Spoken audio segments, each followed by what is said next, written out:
Well, good morning, everyone, and welcome. It is the 22nd of November, 2022. Welcome to Clearwater County's regular council meeting. There is an agenda before us. Would there be any additions, deletions to that agenda? Mr. Hagan, please.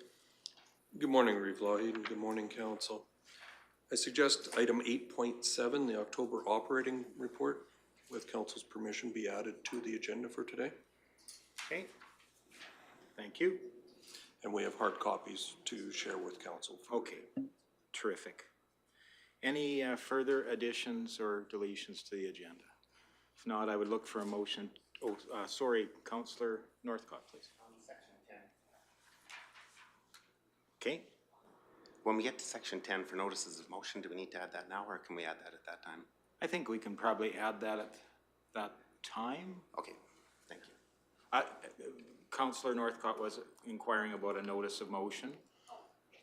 We can add that at that time because there is a section already in the agenda for that. So that's great.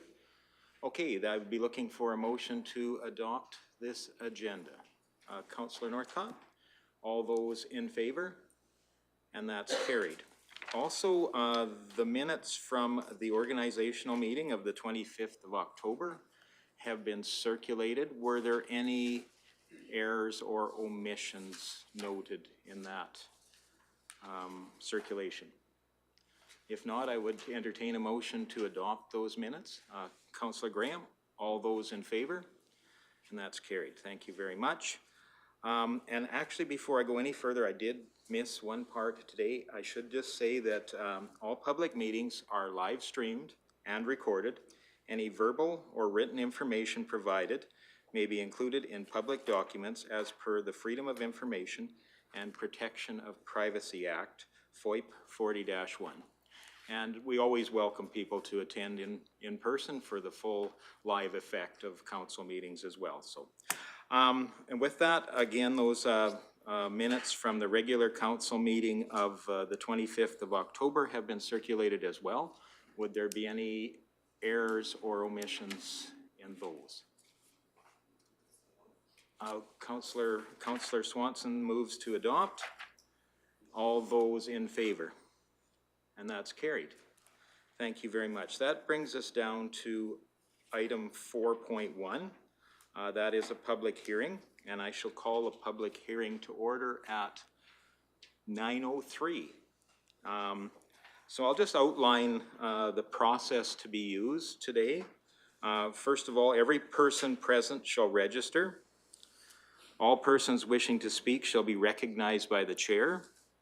Every presenter, when it is told it is their turn, shall identify themselves, their organization, if any, and whether they are in favor of or opposed to the bylaw.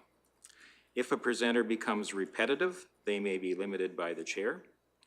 If a presenter or member of the audience becomes disrespectful, they may be asked to leave by the chair.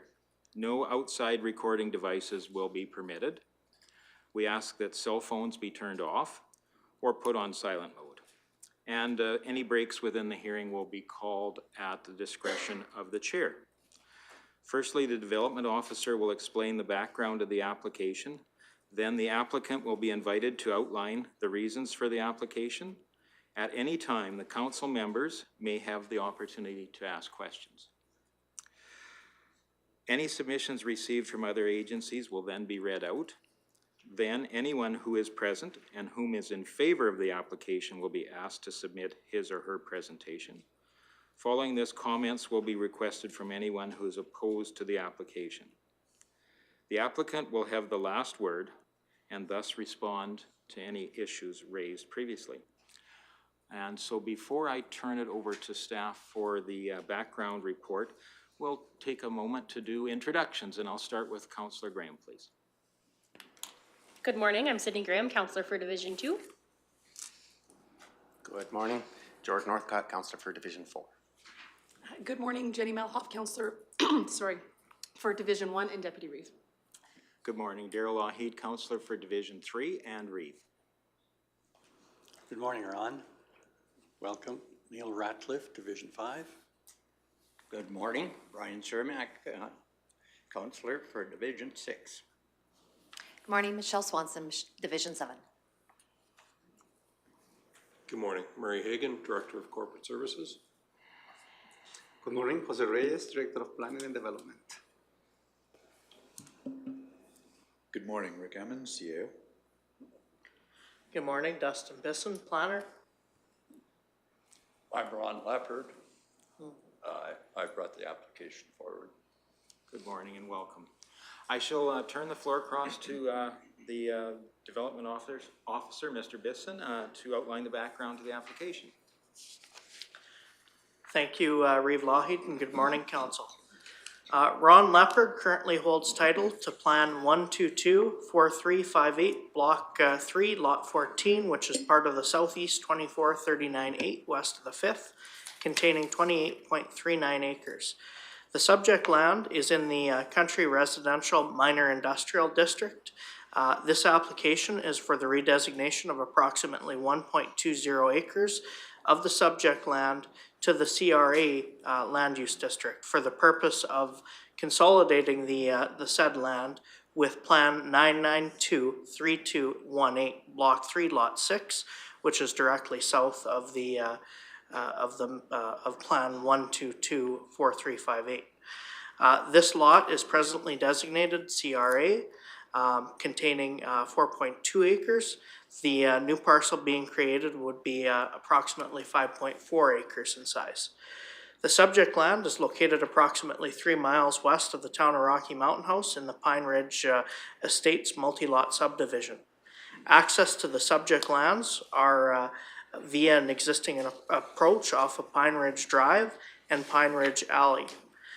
Plan 992-3218 containing 4.2 acres contains a residence located in the southeast portion of the subject land. There's no developments located in the area to be redesignated within Plan 122-4358. Pending the outcome of the land use amendment, the applicant will consolidate the 1.20 acres being redesignated to CRA with the 4.2 acre CRA parcel located within Plan 992-3218. Surrounding land uses in the multi-lot subdivision are mainly country residence agricultural to the south and country residential minor industrial to the north. There are some other multi-lot subdivisions in the immediate area, and the land to the northwest of the multi-lot subdivision is predominantly Crown land. The attached package provides more detail on the proposed development, and the applicant is present this morning to speak to the proposal. So as I get into some of the planning direction, Clearwater County's MDP Section 3.2 Part 3, we need to make sure that the proposal is compatible with adjacent land uses. 6.2.2, in approving rural residential subdivision, each proposed parcel shall be redesignated to the applicable land use district prior to subdivision. 6.2.6 just deals with the general size of the CRA districts, which can be between 2.25 acres and 7 acres in size. Section 9.2.10 allows the county to implement certain conditions when it comes to subdivisions. 9.2.15, the development shall meet provincial standards when it comes to water and wastewater services. 12.2.3 gives us a list of studies that Clearwater County can ask for prior to the approval of a subdivision, and those studies would need to be completed by a professional engineer. 12.2.4, the county will consider the following when it comes to an application to redesignate or subdivide lands: impact on adjoining and nearby land uses, impact on the natural capital, including ag land, impact on the environment, road requirements, any county responsibilities that may result from the development or subdivision. As we move on into the land use bylaw, section 13.4, part 4, I've just given you the general purpose of the CRA district. And section 13.44C is the acceptable lot sizes for CRA land use district. Policy considerations. The main purpose of this application is to rezone 1.20 acres of Plan 1224358 from CRMI to CRA for the purpose of consolidating and redesignating the lands with Plan 923218. The CRA district is intended to accommodate and regulate traditional CRA parcels with minor agricultural pursuits. The existing use fits within the listed uses outlined in the CRA district, and the size of the proposed reconfigured parcel meets the acceptable lot sizes set out in the county's land use bylaw. At the regular council meeting held on October 11th, 2022, council reviewed and gave first reading to Bylaw 1129-22. As required by legislation, notice of today's public hearing was advertised in the local newspaper, and comments were invited from adjacent landowners and referral agencies. Upon considerations of the representations made at the public hearing today, council will consider whether or not to grant second and third reading to Bylaw 1129-22. Thank you. Thank you, Mr. Bisson. Would council have any questions of the development officer?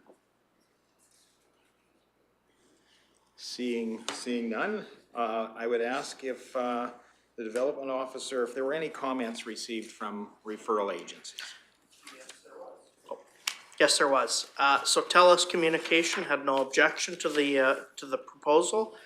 Blue Mountain Power Co-op did advise that they will require a utility right-of-way for the proposed subdivision. That will be a condition or a note that will be added to the subdivision approval if the redesignation is granted here today. Public Works Infrastructure had no objection, along with Public Works Operations. The Municipal Planning Commission reviewed the application on October 19th. MPC recommends that council favorably consider granting second and third reading to the subject land use bylaw amendment. Thank you. Thank you very much. At this time, I would ask if Mr. Leopard wanted to speak to the application at all. I think Mr. Bisson has explained everything completely. I didn't realize I was causing so much trouble just to move a property line a little bit, but I appreciate all the help. Thank you. Okay, thank you. I guess at this time I'd ask or invite any comments from any member of the public wishing to speak in favor of the application. Again, any member of the public wishing to speak in favor of the application. Seeing none, I would ask the development officer, were there any written submissions in favor of the request? No written submissions in favor of the proposal were received. Okay, thank you. And at this time, I would ask if I would invite comments from any member of the public wishing to speak in opposition to the application. Again, in opposition to the application. Seeing none, I would check with the development officer to see if there were any written submissions opposing the request. No written submissions in opposition to the proposal were received. Okay, thank you very much. And I guess since I promised that you would have the final remarks, Mr. Leopard, would there be anything you'd like to add? No, it's pretty well laid out. Well, thank you very much for joining us today. With that, I will close this hearing, and no motions will be entertained at this time. Again, thank you for joining us today.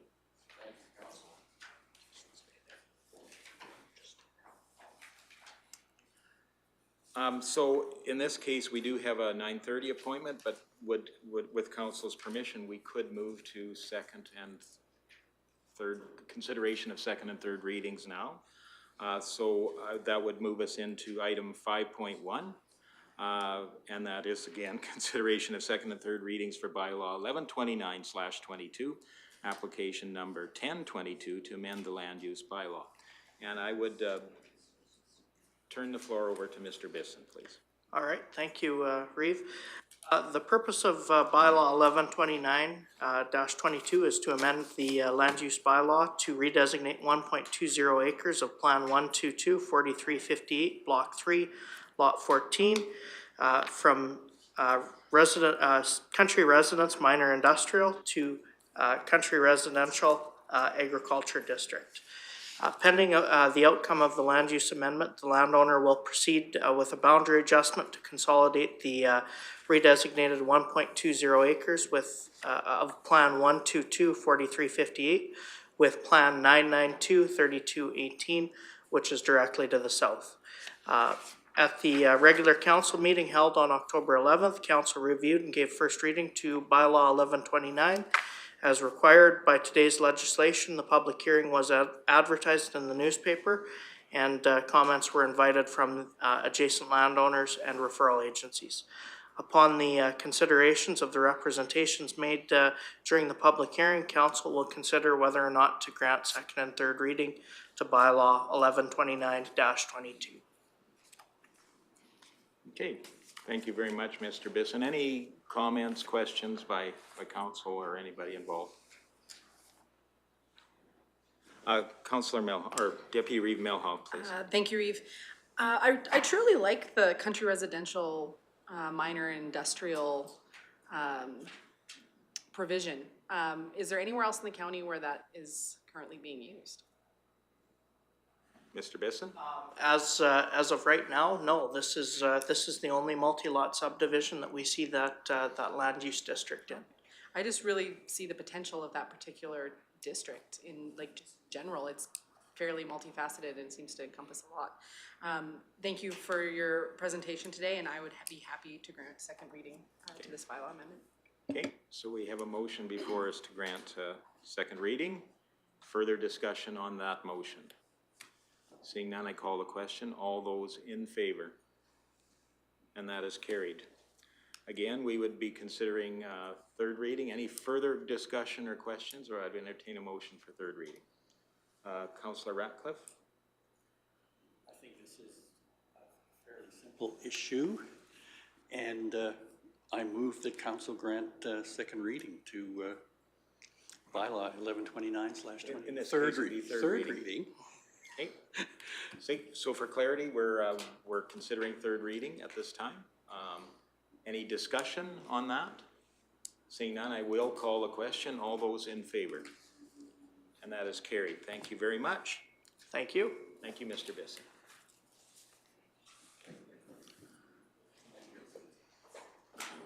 So we're slightly ahead of a schedule here.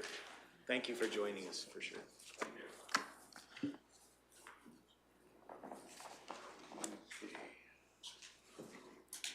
So we are slightly ahead of schedule today. If we, I'm just trying to look at, 7.1. I think, sorry? Yeah, that might be the go-to here. So again, I put Mr. Emmons on the spot and to bring forward his CAO report at this time.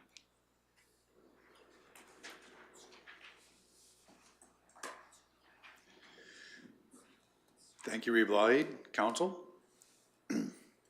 So the November 22nd, 2022 CAO report. The Rural Municipalities of Alberta RMA Scholarship winners announced.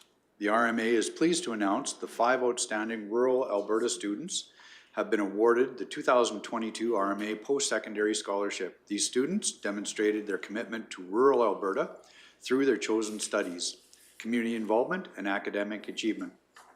The RMA Board of Directors would like to congratulate this year's recipients, Michaela Gross, County of 40 Mile, Vera Bertel, Clearwater County, and I might point out that Vera is actually the daughter of Scott Bertel, our own fleet supervisor here at Clearwater County. So congratulations there. Megan Peck, Lac St. Anne, Rochelle Beekman with County of Grand Prairie, and Dian Patel with the Rural Municipalities of Wood Buffalo. The second item, the Lesaville Condor Area Structure Plans, a request for proposals, RFP, for development of the Condor and Lesaville Area Structure Plans closed October 11th. As per the RFP, administration reviewed 5 submissions and awarded the contract to Investic Consulting Limited on October 21. Administration approved the attached Hamlet of Lesaville and Hamlet of Condor Public Engagement Plan for the first step in the ASP development process. As per Council's public participation policy, the plan includes a project outline, details of the engagement process, and a timeline showing key dates. Multiple engagement opportunities will be available over the next several months, starting with Hamlet kickoff events on November 29th in Lesaville and November 30th in Condor. Next step is to create steering committees made up of residents from the communities, business owners, and the division councillor to inform development of each ASP. Staff are preparing draft terms of reference, which will come to council for approval at a future regular council meeting. Councillor Graham may have a question before we go too much further. I'm curious, the kickoff events, or is that something that we should be attending? I'm sorry. Are the kickoff events for this something that we should be attending as councillors, or should we just, Truly could. okay, They're open. thank you. You're welcome. The third item, the economic development update. Travel Alberta tourism destination zones in 2021. Travel Alberta was given the expanded mandate to become a destination management organization. Under this new mandate, Travel Alberta assumes responsibility for destination development in addition to promotion for the province of Alberta. As part of this new mandate, Travel Alberta is creating 10 tourism development zones, 2 of which involve Clearwater County, Cochrane to Rocky Mountain House and Rocky Mountain House to Nordegg. These travel destination zones, TDZs, have coordinating committees and steering committees that are collecting data and input from industry stakeholders regarding the tourism industry, barriers to tourism development and opportunities. Tourism plans and action plans will be presented to Travel Alberta by March 31st, 2023, and then rolled out to the various zones. The Central Alberta Tourism Alliance Agritourism Strategy, the CATA wants to hear from agritourism operators, residents, businesses, and other stakeholders in Central Alberta on what agritourism could look like in the future and how we could get there.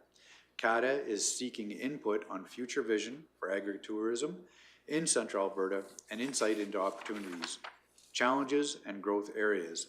Input collected will inform strategy that will provide guidance to Central Alberta Tourism Alliance and industry stakeholders in growing agritourism in the region. The study area includes the city of Red Deer, town of Blackfalds, town of Sylvan Lake, town of Innisfail, town of Rocky Mountain House, Red Deer County, Clearwater County, city of Lacombe, town of Olds, Lacombe County, and Mountain View County. And a question from Councillor Melhoff. Thank you, Reeve. With regards to the Travel Alberta tourism destination zones, is this going to be an opportunity for us to advocate for those development nodes within our West Country to another group that can help us with our communication with the province? Absolutely. Excellent. Can I have a follow-up? Please. Thank you. And with regards to the Central Alberta Tourism Alliance, is there an opportunity to send this over to our Ag Board to have them help weigh in, since it's made up of councillors and producers, and so I think that would be poignant for them to weigh in and potentially give feedback for that March. There was a date on it, wasn't it? Or no, that was a tourism one, but to have them weigh in on that particular group would be, I think, ideal. Thank you.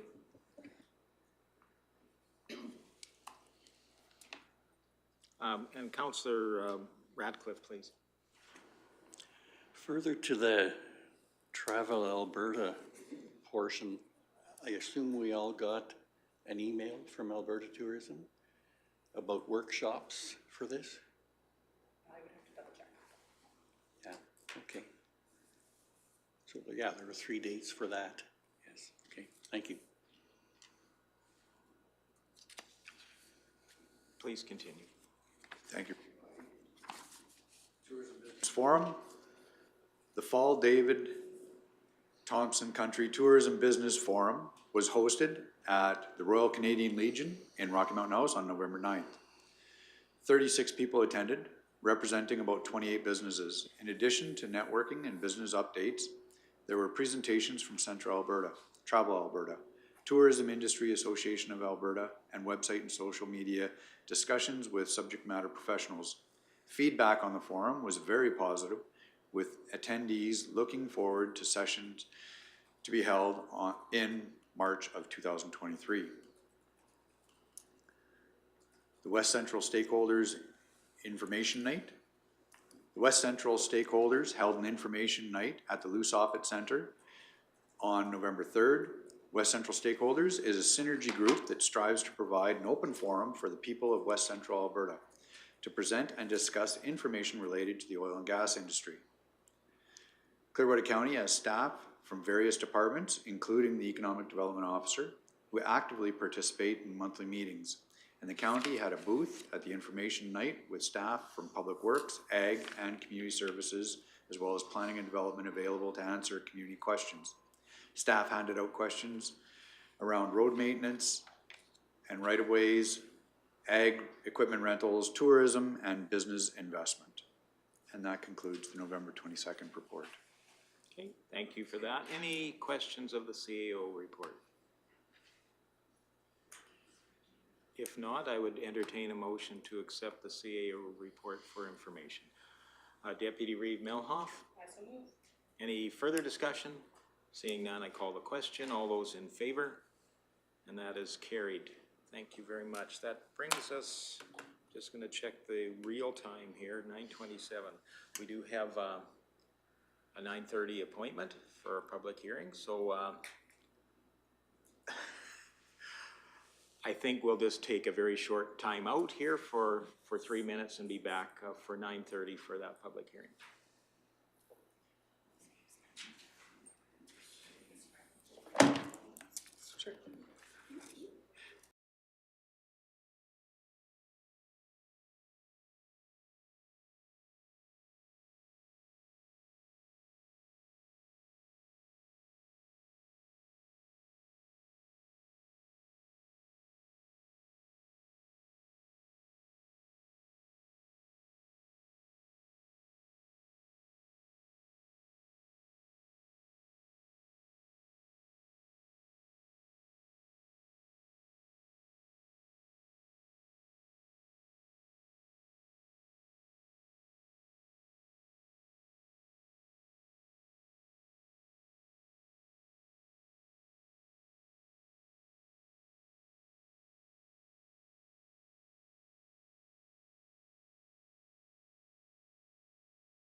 Well, welcome back, everyone.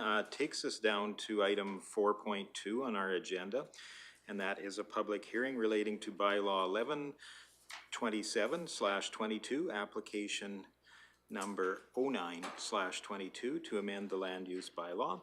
And I will call this meeting to order at, 9:32. So I'll just outline the process to be used. Everyone present shall register. All persons wishing to speak shall be recognized by the chair. Every presenter, when it is told their turn, shall identify themselves and their organization, if any, and whether they are in favor of or opposed to the bylaw. If a presenter becomes repetitive, they may be limited by the chair. If a presenter or member of the audience becomes disrespectful, they may be asked to leave by the chair. No outside recording devices will be permitted. We ask that cell phones be turned off or put in silent mode, and breaks within the hearing will be called at the chairman's discretion. Firstly, the development officer will explain the background of the application. Then the applicant will be invited to outline the reasons for the application. At any time, the council members have the opportunity to ask questions. Any submissions received from other agencies will then be read out. Then anyone who is present and whom is in favor of the application will be asked to submit his or her presentation. Following this, comments will be requested from anyone who is opposed to the application. The applicant will have the last word and thus respond to any issues raised previously. Before I turn over to staff for the background report, we will take a moment to do some introductions, and I'll start again with Councillor Graham.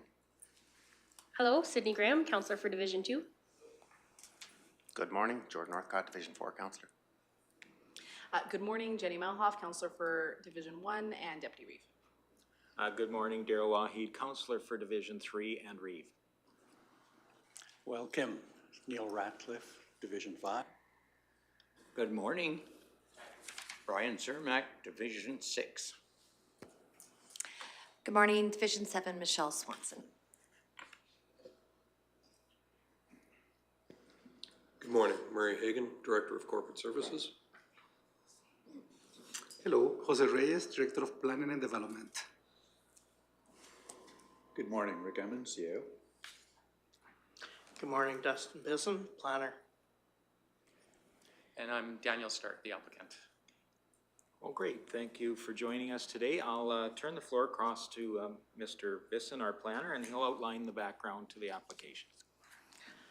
All right, so Daniel Stark, on behalf of his numbered company, currently holds title to the Southwest 1934-5 west of the 5th, containing 127.76 acres.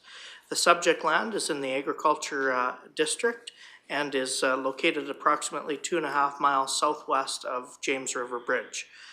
This application is for the redesignation of approximately 5.36 acres of the subject property to the recreational facility district for the purpose of developing a small campground. The subject area proposed to be rezoned will not be subdivided from the balance of the quarter section. The subject land is located about 1.5 miles west of Highway 22 along Township Road 34-3. The proposed site would be accessed via an existing approach from Township 34-3 adjacent to the north property boundary. The subject land contains a residence, a log cabin, and an ancillary building, all located in the southwest portion of the subject property, just west of the proposed area to be redesignated. Pending the outcome of the land use amendment, the applicant would like to create a small campground with a total of 4 campsites along the James River in the southeast portion of the quarter section. The 4 sites being created will be available for temporary or short-term users and will not be available for long-term lease. The campground will operate seasonally from May through September. The sites will be serviced with power and water and will contain a 2-person wall tent and outhouse with a holding tank. The developer has indicated some of the proposed rules in the package for the campground. The rules include no noise after 10 p.m., no ATVs will be permitted, and pets must be leashed at all times. Should council approve this land use amendment, the developer will need to obtain development approval for the campground. Issues such as stormwater management, water supply, wastewater, traffic impact, dust mitigation, and landscaping plan, among other things, will be addressed during the development permit stage of this process. Surrounding land uses in the area are mainly agricultural, with a few residential parcels surrounding the property. The property is bordered to the south by the James River and beyond that, Mountain View County. The attached package provides more detail on the proposed development, and the applicant is present to speak to the proposal. So as we get into planning direction, the county's MDP, section 3.2, part 3, we need to make sure that the proposal is compatible with the site and adjacent land uses. 4.2.4, we need to consider the effect, the proposal's effect on agricultural land and the agricultural quality of the land, the nature and extent of farming activities in the area, the location and number of existing planned and non-farm land uses located in the area, the farmland assessment rating of the subject property as well as adjacent lands.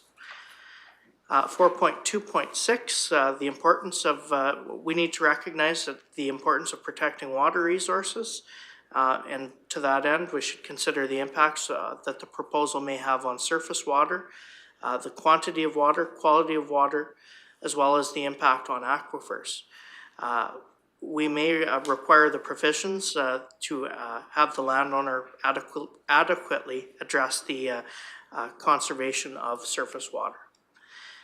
Section 9.2.10, this is a list of conditions that we could impose pertaining to the county's roads and access points to the subject property.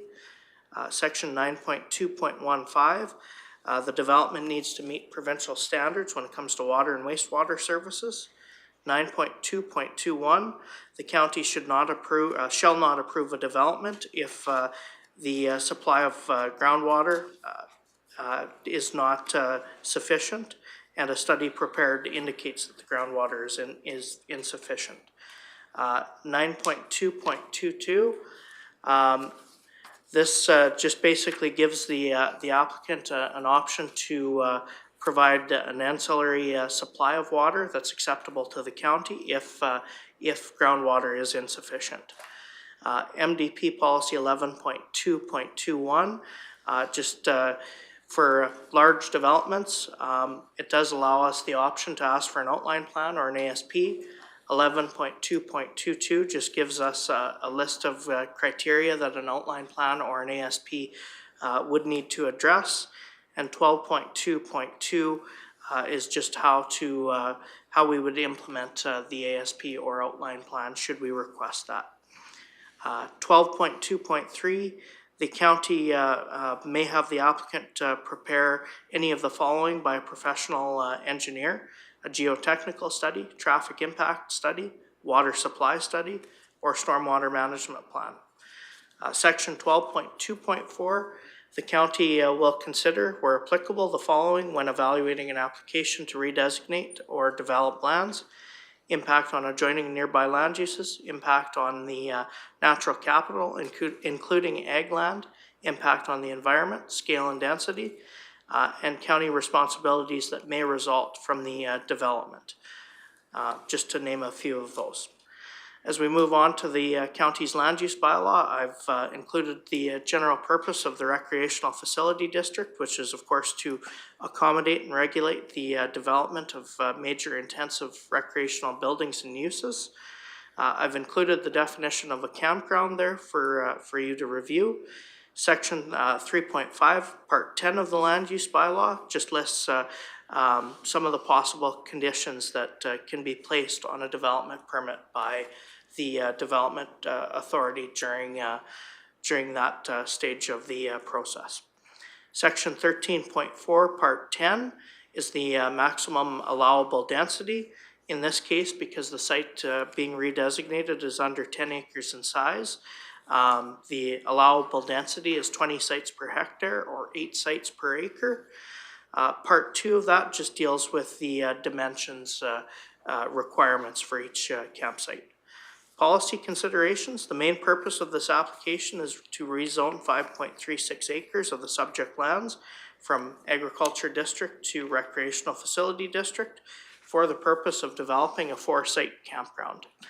The recreational facility district is intended to accommodate and regulate the development of major intensive recreational buildings and uses. The proposed use fits within the listed uses outlined in the RF district. The size of the proposed campground does meet the allowable densities of a campground.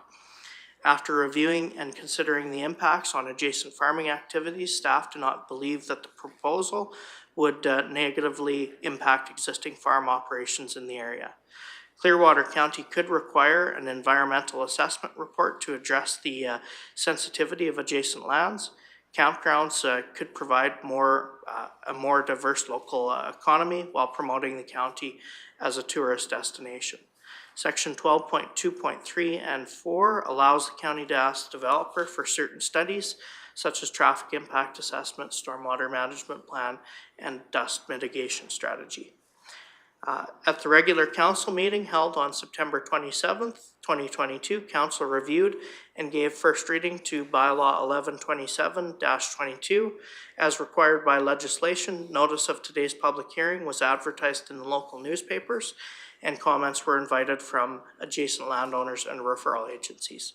Upon considerations of the representations made at the public hearing, council will consider whether or not to grant second and third reading to Bylaw 1127-22. Thank you. Thank you, Mr. Bisson. Would council have any questions of the development officer? Again, questions for the development officer. Oh, sorry, Deputy Reeve Melhoff, please. Thank you, Reeve. Are there any concerns with the James River there and how close it could potentially get to the development that's being proposed? I don't believe so. No comments were received from Alberta Environment in regards to that. There is a significant setback from the James River to the proposed camping area, and perhaps I'd turn it over to the applicant just to specify the distance to the river. Yeah, the river rising up wouldn't affect the campground. Even this last June, it was very high and it didn't get anywhere near it.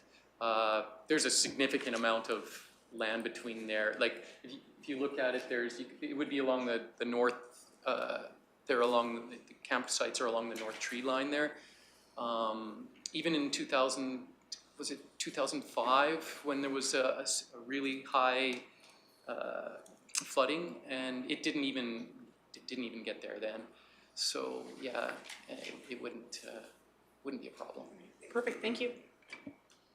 And Councillor Northcott, please. Thank you, Reeve. It's more of an educational question, I guess, for staff, but why would this property have to have a land use amendment and not just assessed by the tax department as a recreational business?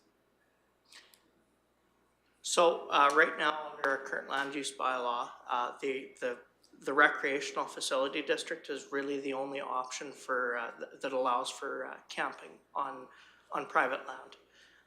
Once we go through the review process, it may be an option for to allow camping on private land at that point.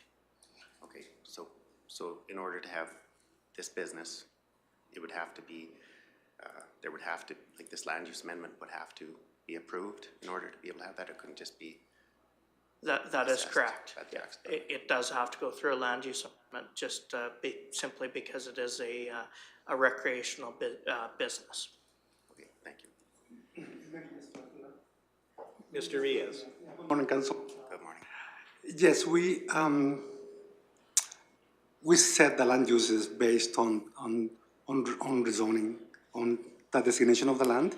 In this case, the applicant is doing the proper thing by going through the proper channels and have a legal operation, a business operation in there. additional questions? I guess at this time I would ask the development officer, were there any comments received from referral agencies? Yes, there was. TELUS Communications had no objection. Mountain View County had no objection. Public Works Infrastructure had no objection. Operations, no comments or concerns. However, they did note that if the landowner is planning to construct a new approach into the quarter section, they would recommend that it be built to a commercial standard. TC Energy has also expressed some concerns with the project in relation to their infrastructure. The concern with the proposed development includes Clearwater County will need to conduct a noise study since the campground is within 800 meters of a TC Energy compressor station. They did also include 7 other requirements that the landowner needs to adhere to when it comes to construction adjacent to any of their pipelines or facilities. I'll provide that to the landowner. I don't think I need to go into great detail for council. The Municipal Planning Commission reviewed the application on October 19th. MPC recommends that council favorably consider granting second and third reading to the subject land use bylaw amendment. Thank you. And a question from Deputy Reeve Melhoff. Thank you, Reeve. TC is requesting that Clearwater County conduct a noise study or the applicant conduct a noise study? So they've requested that Clearwater County conduct it. It is something that we can request the applicant provide as part of the development permit process. So when MPC does the permitting process, that can be discussed Absolutely. then? Absolutely. I just was curious what could be involved in the costs that would be potentially associated to the county if the county was to undertake. Absolutely, yeah. No, Okay, fair enough. MPC will deal with that?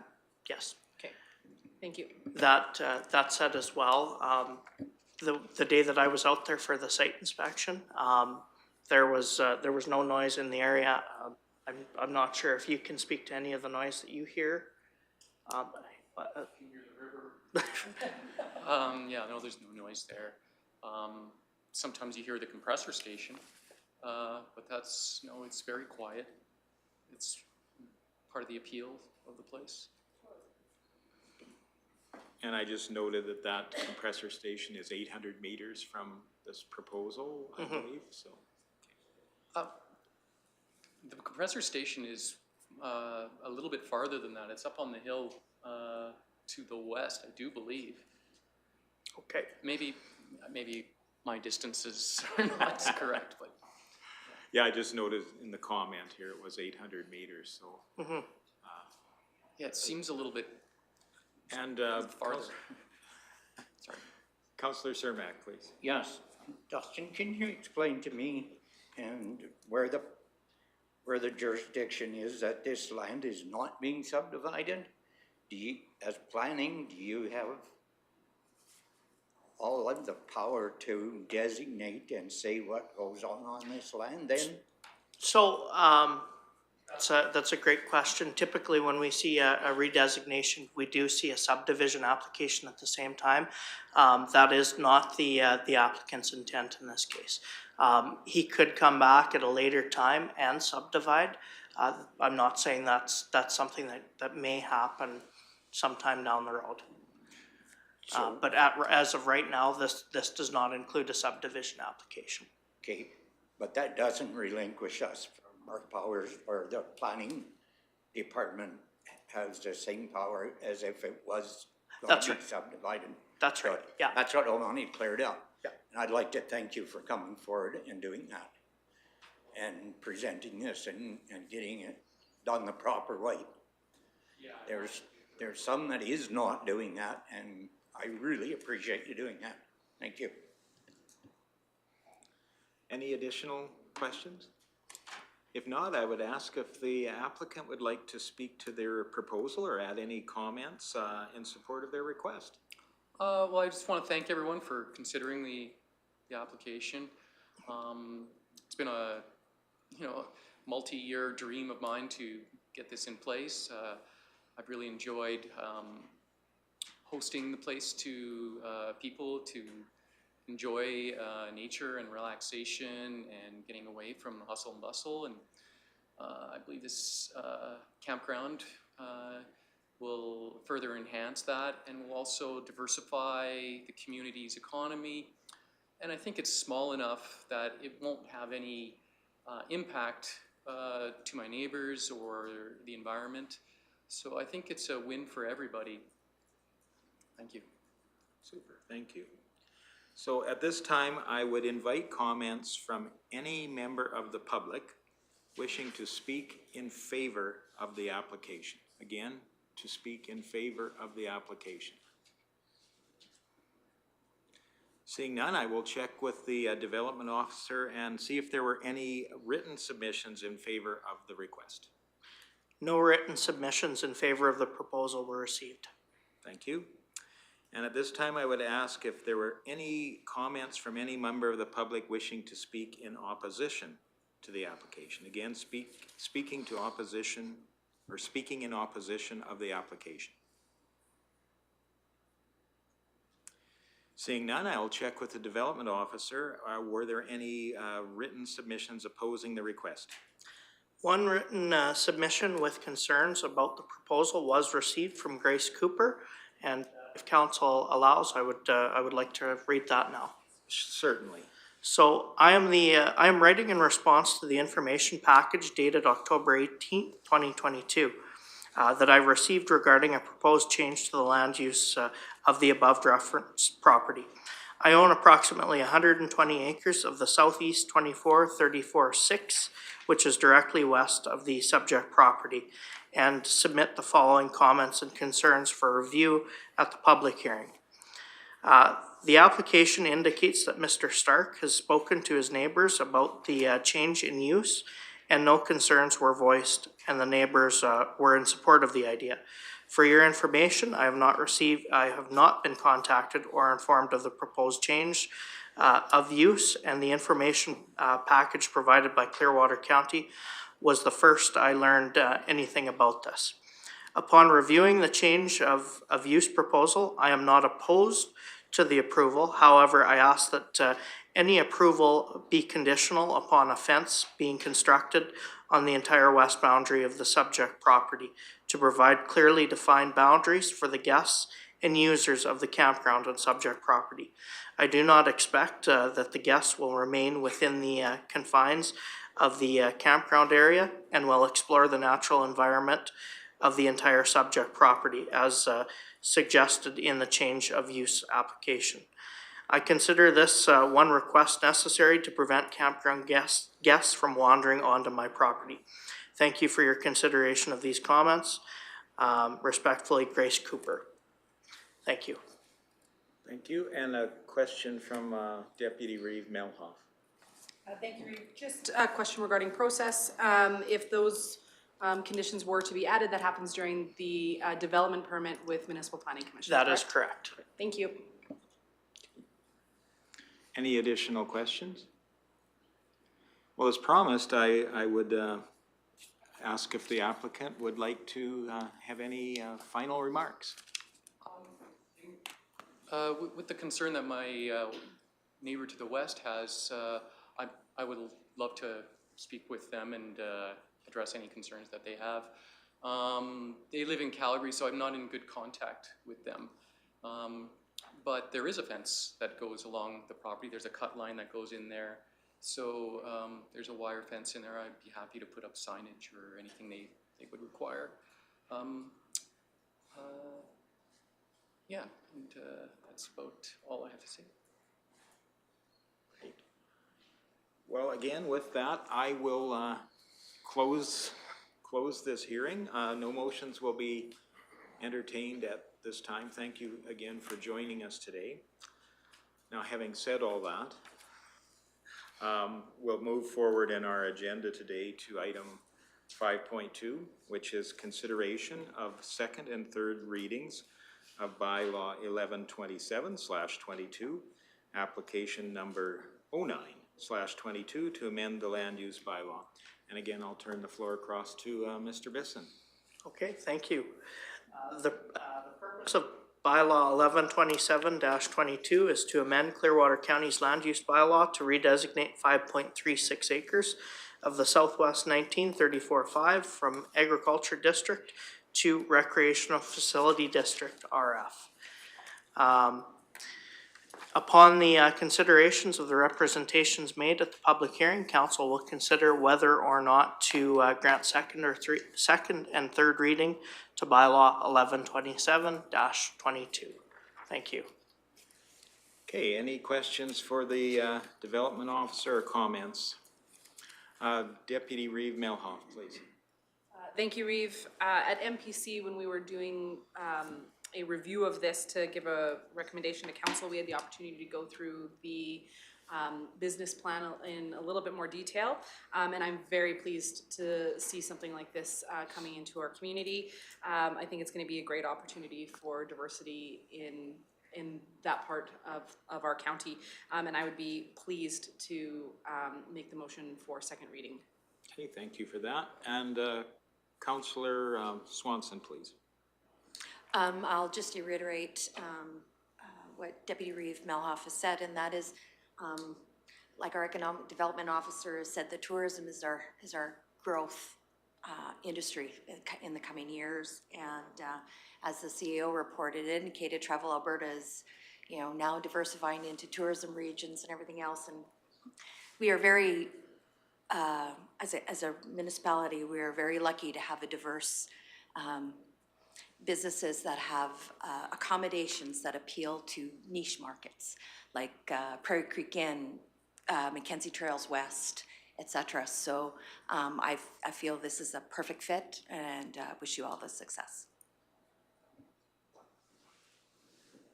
Okay, any further comments, discussion on the motion on the floor? If not, I will call that motion for second reading. All those in favor? And that is carried. Additional questions or a motion as per third reading? Councillor Swanson? I'll make a motion to for third reading.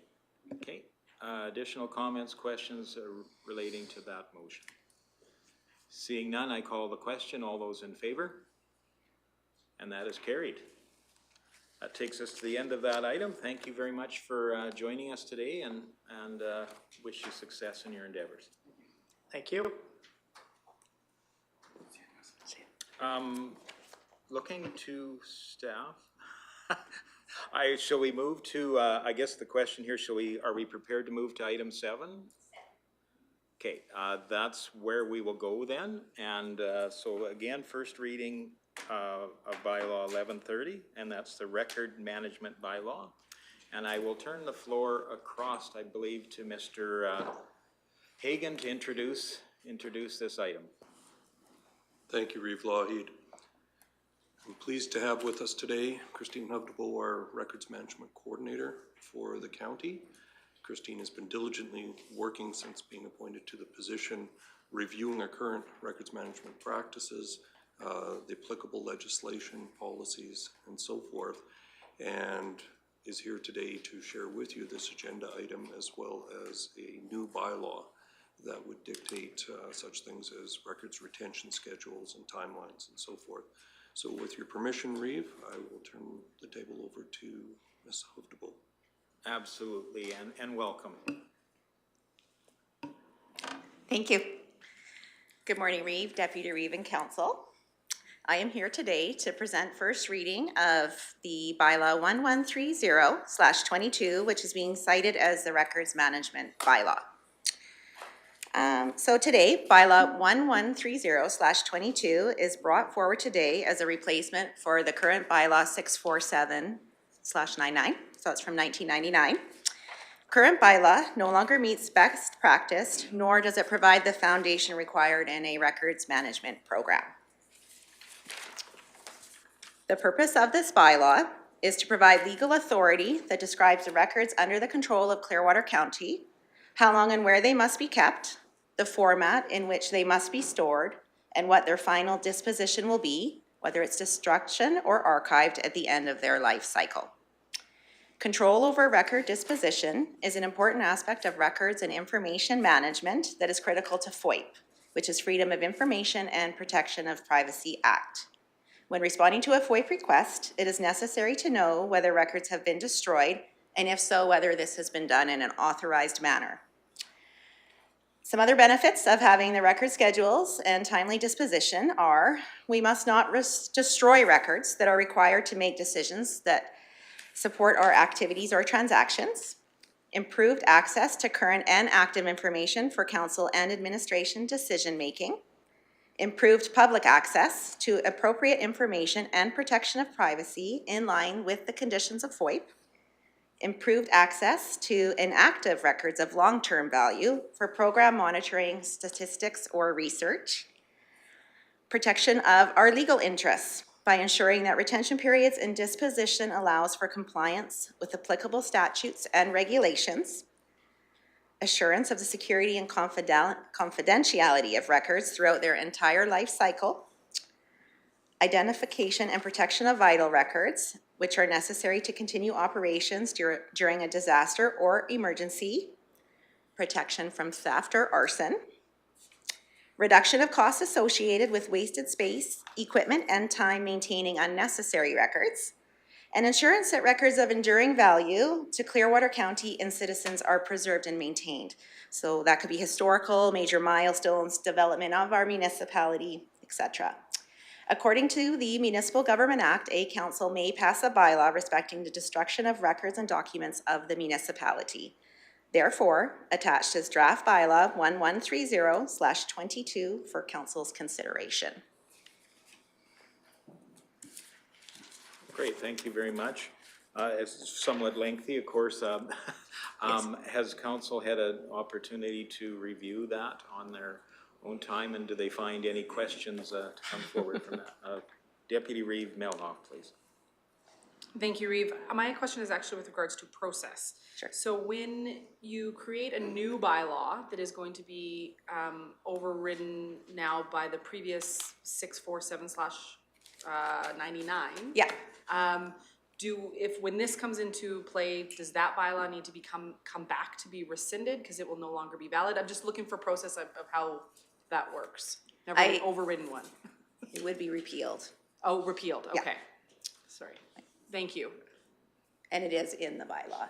Yes, it's just at the very end, it's in 6.0, repeal. So upon third reading, bylaw 64799 and all amendments there too. Yeah, I wasn't sure if it needed to come through as a separate to do that or not. Yeah, okay, perfect. Thank you so much. And I'm going to go to Councillor Northcott and then back to Councillor Ratcliffe. Okay. Alrighty, my question is just for it's on page 7. It's for the complaints and inquiries. Okay. It says 3 years for the retention period for the documents, and then they're destroyed. I'm just wondering if that's maybe too short of a time frame, and how many complaints and inquiries are there, and if they're, my thoughts are that if there's patterns for residents and stuff like that, I'm just wondering if 3 years is too short of a time frame. Sure. So so you probably have heard that we have what's called putting in a order. Okay, so when people have complaints about a road and stuff like that, it goes into a work order. That information is kept in that database until we no longer have it. So this little category would be for something that maybe requires a little bit more and outside of that. And so another thing to remember is that this file will not close until that complaint is resolved and no further action required. And then we'll keep it for 3 years. And then another aspect is if for some reason we're foreseeing some legalities to it, it might move into a legal file, or we have the authority to put a legal hold on it as well. Okay, no, I just wasn't sure if 3 years, every 3 years it rolls around and those ones just drop off and they're destroyed. But There, in some ways, yeah, if it was a complaint from this year and it was resolved, you're right, it would be 3 years. So it is up to council's discretion if they'd like to make that a little bit longer. yeah, 'cause sometimes if there's conflicts, I was just thinking if there's conflicts and there's sort of a pattern, you know, in 3 years, he would lose that information. And so, I just thought it might be a little bit short. Mr. Hagan? Thank you, Reeve, and perhaps, Ms. Huffdebo, just for clarification, would the record still remain within the work order database going forward as well? So this is talking about the actual complaint if it came in the form of a letter or an email or something like Yes. that.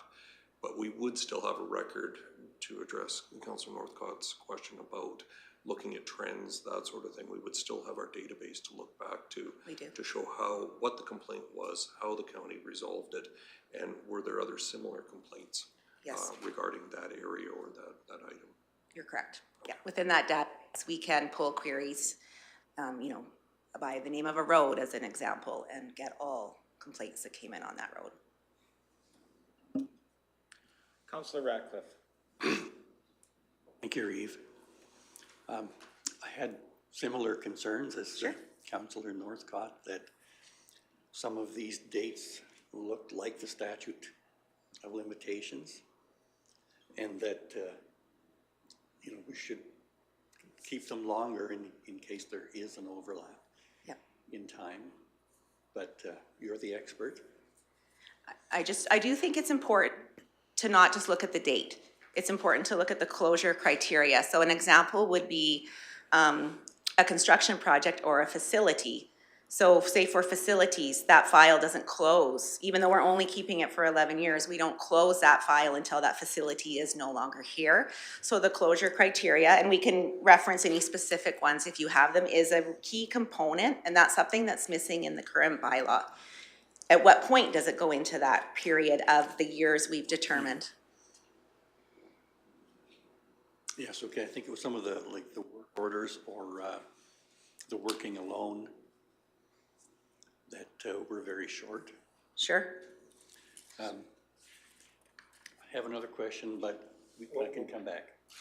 We'll go to Councillor Swanson and then we'll come back to Councillor Ratcliffe, please.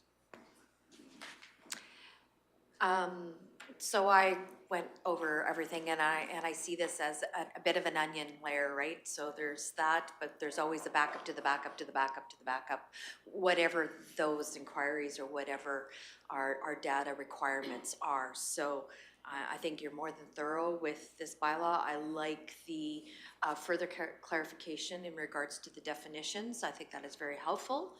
And yeah, the detail in the appendix in the schedule is very well done. So that if we need to adjust on the fly, it's easier to come back and do those adjustments as per versus the 1999 bylaw. So much improvement. Thank you. It is something that should be reviewed, you know, changes a lot. You bet. Thank you. And Councillor Ratcliffe, please. Thank you.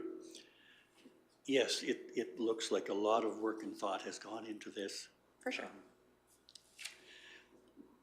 My question is, when you're digitizing, or when we're digitizing these documents, I assume they're being proofed, that the copy is being proofed before? Yes. That's We quite have an undertaking. Yes, a records digitization policy. So I did bring that with me today, and it has a policy and a procedure, and part of that procedure is checking, counting the pages, was it double-sided, all of that. Those things that go wrong. There is things that go wrong. Okay, thank you. Yeah, no problem. Additional questions? Councillor Graham, please. I think that Councillor Swanson's description of the onion is a wonderful one for this one. I think that's great work, and I would be happy to grant first reading. So we have a motion to grant first reading before us. Any further discussion on that motion? Seeing none, I would call that question. All those in favor? And that is carried.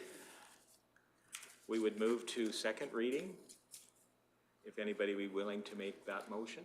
Councillor Swanson? Okay. Further discussion on second reading? Councillor Melhoff, please. Thank you, Reeve. I found this super fascinating. So again, just like Councillor Swanson said, well done. Thank you. 70+ years we need to keep human resources documents. I know. Wow. So I'm glad that is going to a digital format, or else we're gonna have way too many CCANs, et cetera, spread out to try to keep this stuff. So I would support second reading as well. Thank you. Yes, I can agree with that. It was something that really needed to be updated, and it's always nice to know there is a time to flush as well. So with that, I would call questions, or call the question on second reading. All those in favor? And that is carried. Now I'd look for permission for third reading. Councillor Cermak? Or permission for third reading? Okay. All those in favor? And that is carried, so then we would have third reading, correct? Or was, so a motion for third reading? Okay, thank you for that. Any final discussion or consideration? All those in favor then? And that's carried. Thank you very much. Thank you. That takes us to 10:15. I think we will take a break here and be back promptly at 10:28.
Welcome back, everyone. We will be moving forward in our agenda to item 11, which will be in closed session.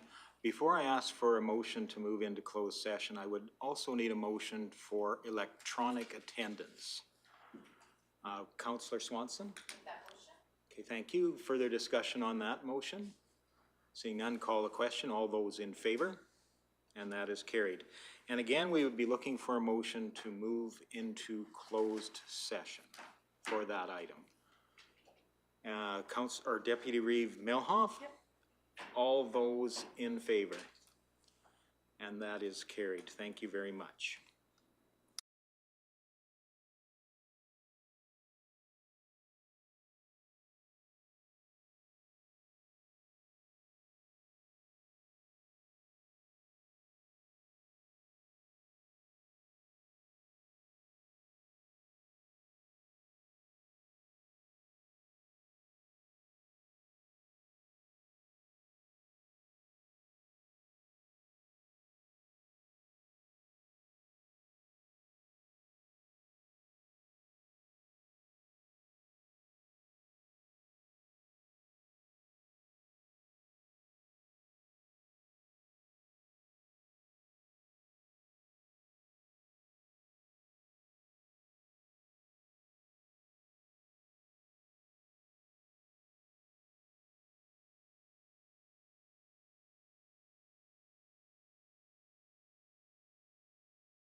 Well,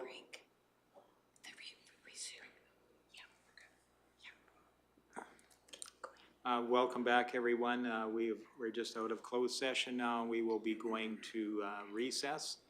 We will be back here at 12:45.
Well, welcome back, everyone. We continue through our agenda for today, and takes us to item 6.1, and we welcome a delegation from the Clearwater Regional Housing Foundation, and maybe we'll just start with a round of introductions. I'll go to Councillor Graham first. Good afternoon, I'm Sydney Graham, Councillor for Division 2. Good afternoon, Jordan Northcott, Division 4 Councillor. Welcome, Jenny Melhoff, Division 1 Counselor and Deputy Reeve. Good afternoon, Daryl Lougheed, Councillor for Division 3 and Reeve. Good afternoon, Neil Ratcliffe, Division 5. Welcome, Brian Cermak, Division 6. Hello, Division 7, Michelle Swanson. Good afternoon, Murray Hagan, Director of Corporate Services. Good afternoon, Rick Emmons, CAO.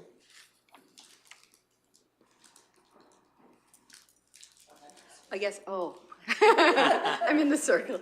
I'm Janice Fraser. I'm the project coordinator for the Tamarack Transit project.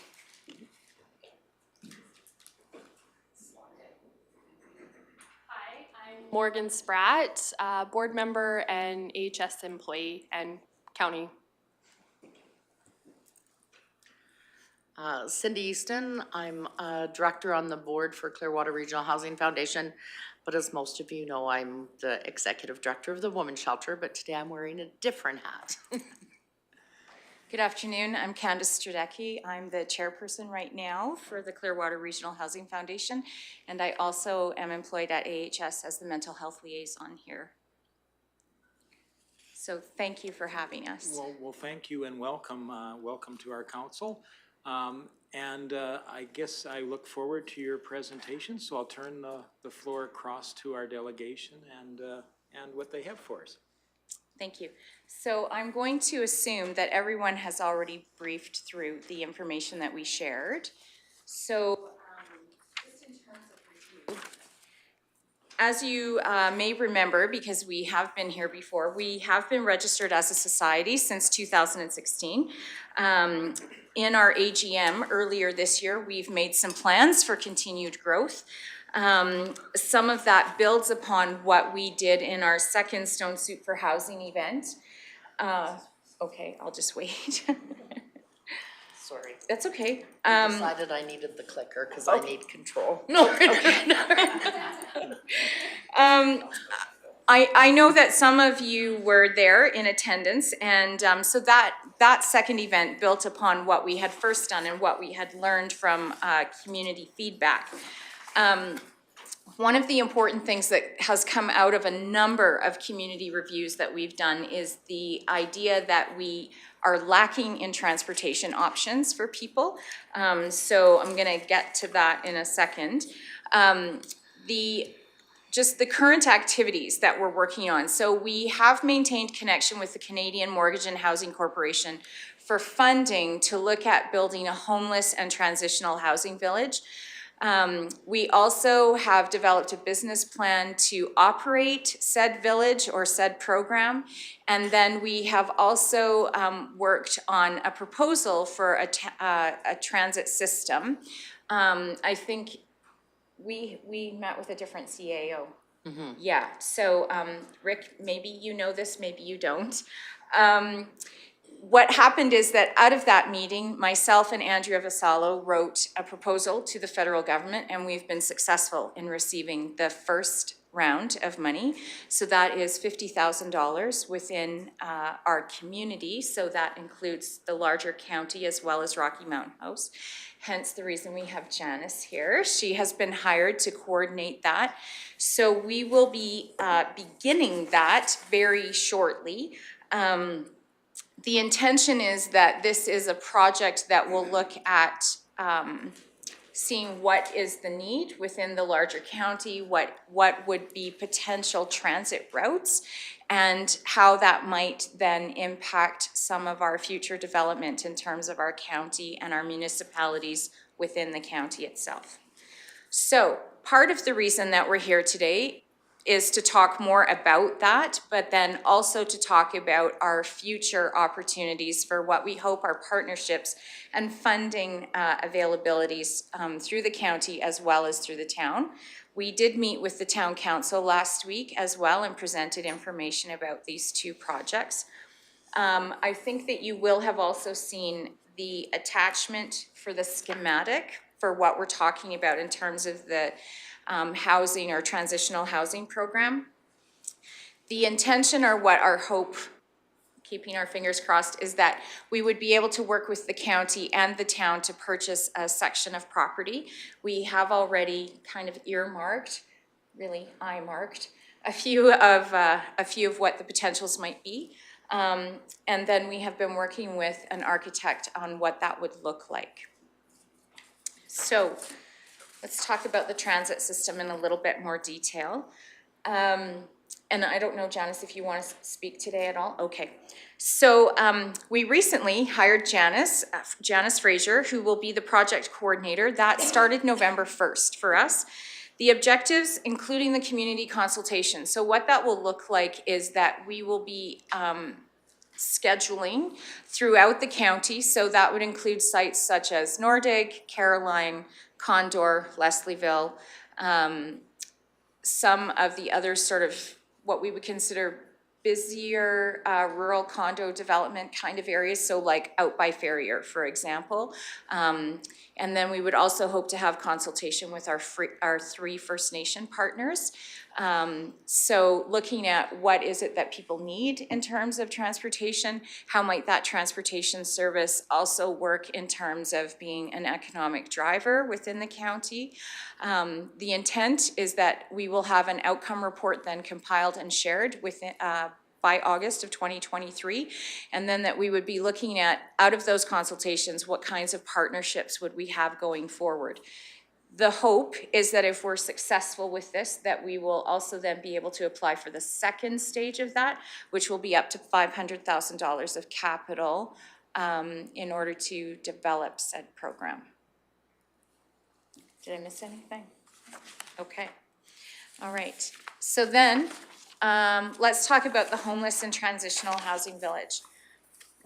Part of what's happened is that over the last couple of years, Cindy, myself, and a few members of our board of directors have gone through our community and looked at various sites where we might be able to put a program such as this. The difficulty that we've had is that it's there are very limited funds in order to do capital improvements, and every place that we have looked at has required significant renovations in order to meet current licensing standards.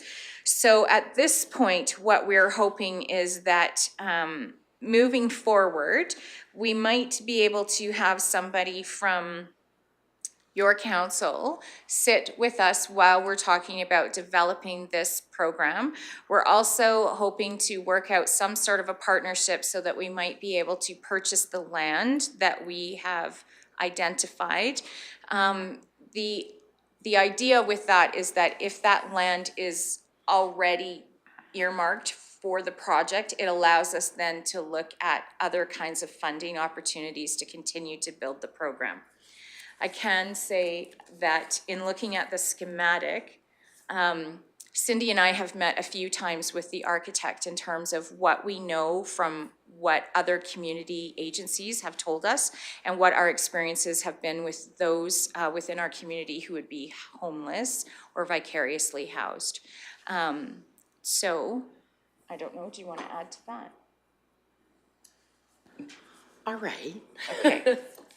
So the schematic that we sent you over, we looked at one piece of property here in town that is actually owned by the town, and we have approached them to build a partnership between county and town to have that land contributed to the Clearwater Regional Housing Foundation as a future site of the homeless shelter, the homeless and transitional housing village. In the schematic, you'll see that it actually has just a point of order, sorry. Ms. Reeve and Mr. Evans, we are live, so we have to, land is an in-camera conversation. Do we need to, we just need to be very careful with the lines that we're crossing. I don't want us to, Maybe Ms. Haight or Mr. Emmons would have a comment around that. I just want to ensure we're not crossing any No, FOIP concerns. truly their information. We typically, as a practice, legal land and of course labor are privileged, not tipping hands on negotiations or anything like that. So that's your information to guard or not. But we wouldn't be asking location, price, or anything at this point, because that could negatively impact your ability to go forwards. Right, thank you. And we're not doing a formal ask right now. We're just telling you, these are our future plans. So I Which- just didn't want to yeah. make it so that there was a problem down the road. And as we know, all best laid plans need A, B, C, D, maybe Z, right? So these are best laid plans. So in our plans right now, we have, I believe it's a 30-bed area for homelessness. But it would operate 24/7 because we would do a homelessness plus a day program. So that is really needed in our community because there's no place for people, especially in the winter. We would also have transitional housing where people that are moving forward with their lives would have a place to stay on an ongoing basis. So it's like a communal area. What's really cool is there you go, there it is. What's really cool, so that would be the main building. The little boxes on the kind of the bottom of the plan, those are actually tiny homes, and those would be part of our future build. So to actually have tiny homes where people that have graduated out of the transitional housing units could go into the tiny homes. And then from there, it would be main market housing, right? So Yes. When we talk about services like this that come into our community, these are actually economic drivers. Yes, it's working with people that are marginalized, but when you're looking at building a site like this, there is certainly construction that would bring economic advancement to our community. But in the long run, it would increase wages, provide jobs, those kind of things in our community. So, yeah, so that's kind of where we're going forward with that building.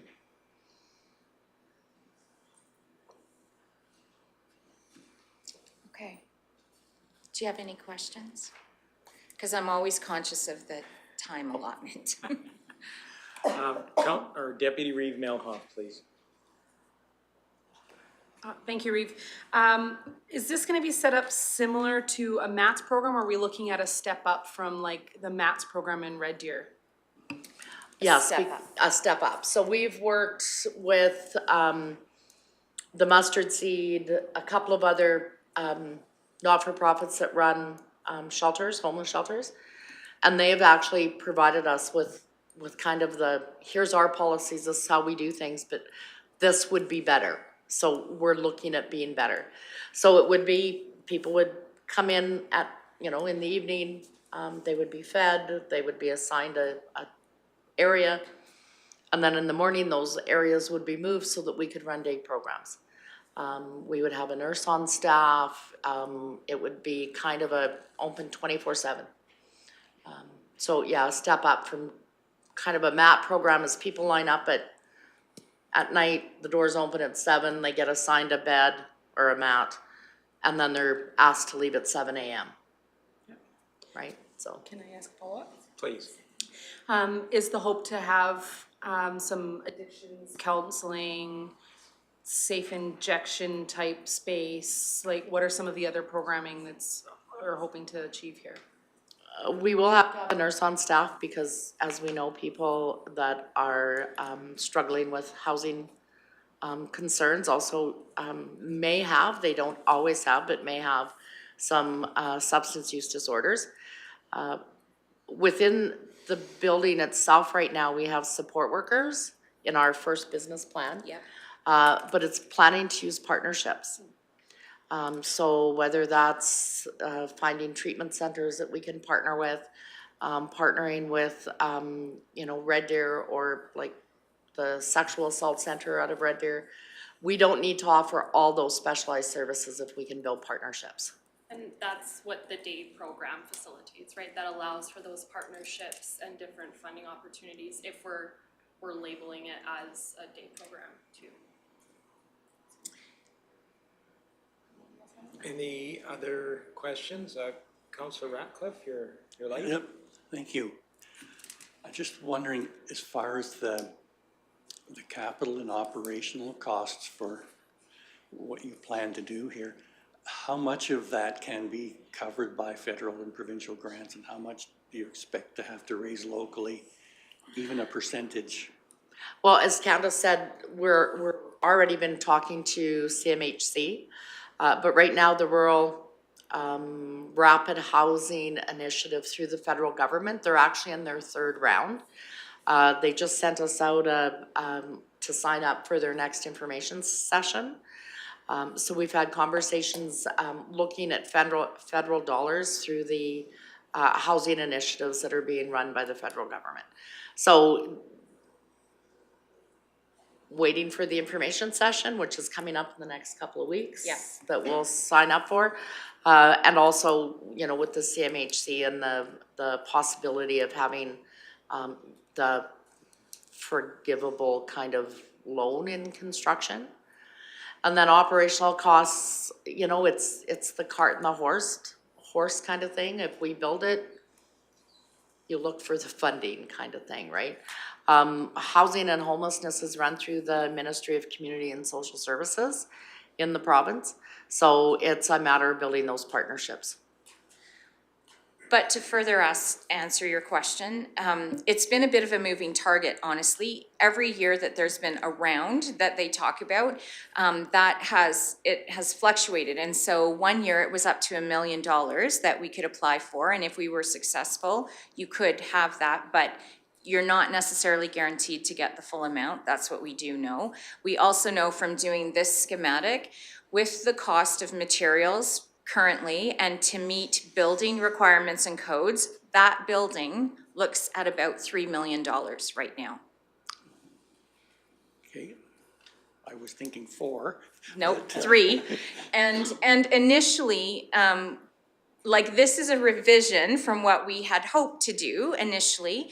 This revision is based on information that we have gleaned from doing community surveys and the user groups that we know. So we know at any given time, especially from October through about April, we have between 30 and 40 individuals in our community that we would be considered or considering homeless. So this allows for shelter for that. The other thing that this allows for, because as you know, the women's shelter is often at full capacity, this allows us to have divisions so that we can have both male and female in the same building. And it also allows for us to have divisions if we have somebody, as you've spoken about, Deputy Reeve, that may be under the influence or may need extra assistance because of what's happening with them. It also then allows us for the homeless population who often take all their belongings with them, for them to have storage in order to keep their belongings with them, for them to look at what those day programs might look like.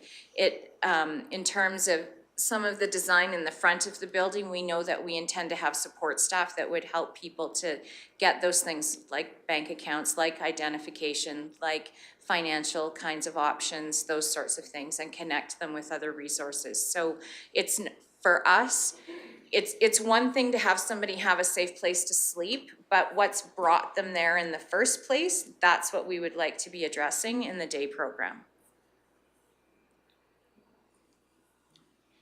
Question from Councillor Cermak, and then I'll go to Deputy Reeve Milhoff. How many people do you expect to be able to, this facility to accommodate and security for them? So it's true, in terms of our development plan, we do have security, like we have built that into the staffing model. Okay. And so then this building would be able to accommodate 30 people in the main shelter area, which you can see does look like little tiny rectangles with large, so those are the 30 beds.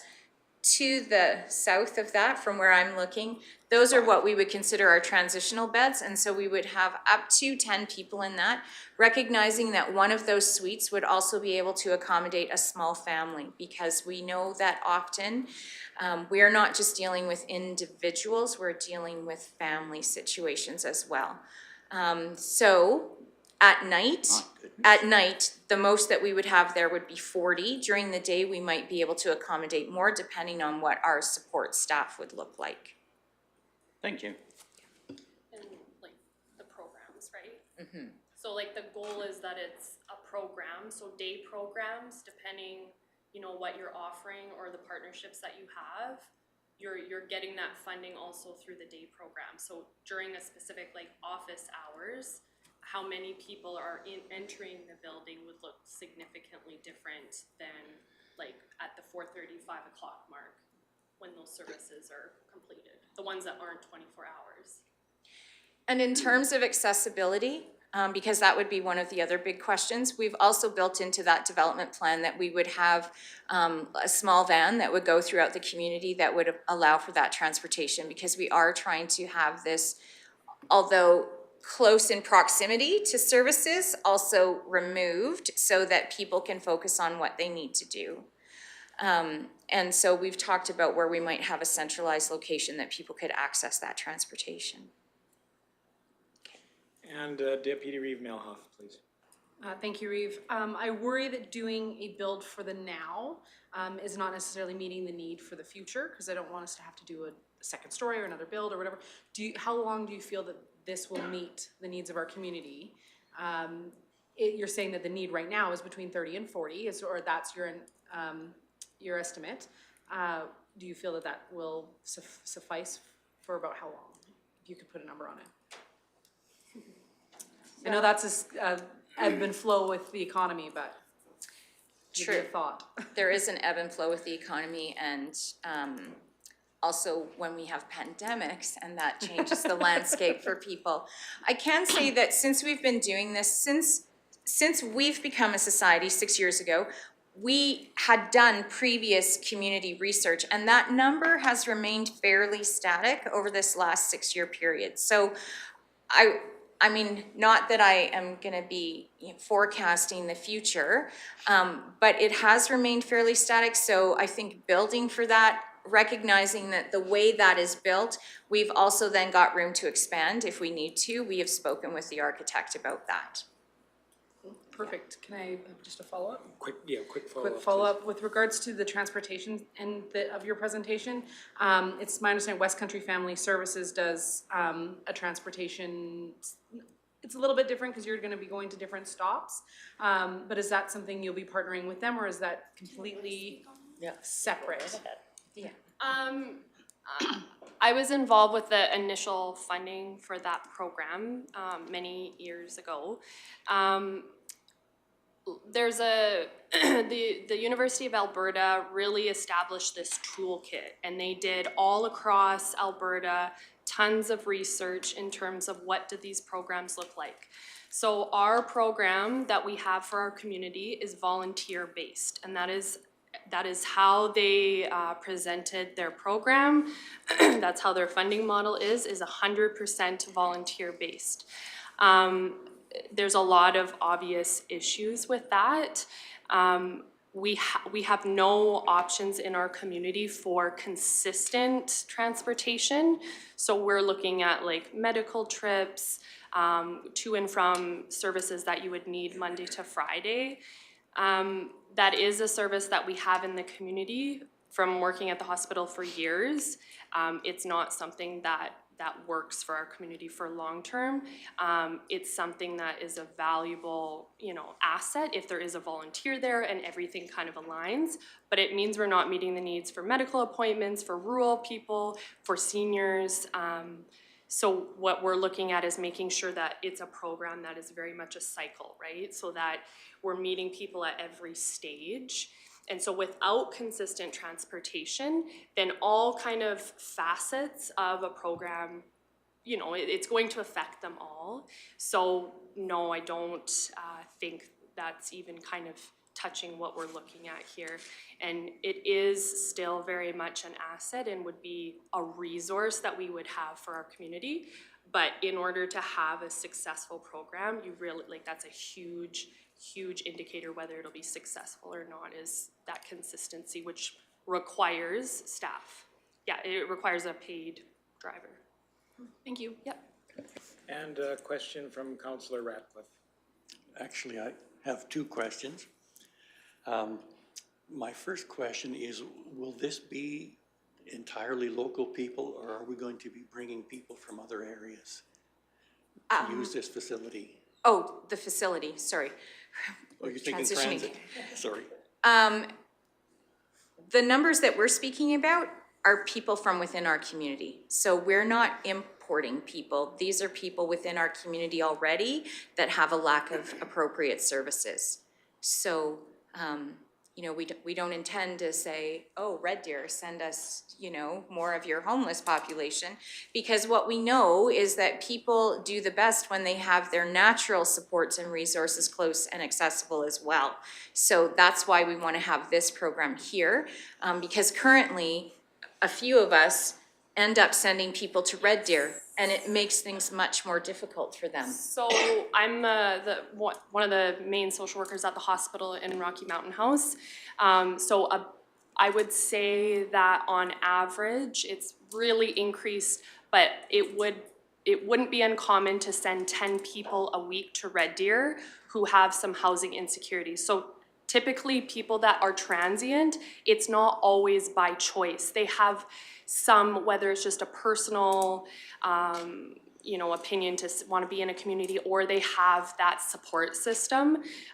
We don't tend to keep people in the community or utilize their own individual resources that they might have already, like if it's a family member, a friend, a system. So there's a lot of folks that are considered transient or that we are shipping to Red Deer, but they are our community members and they are not here, and it's a huge group of people that either don't, you know, get their groceries or their services in this community because there isn't the bed for them here. So we send them to Red Deer, which is it's a lot of provincial funding to get them there. So Yeah. we want to keep them here where they have their supports as well.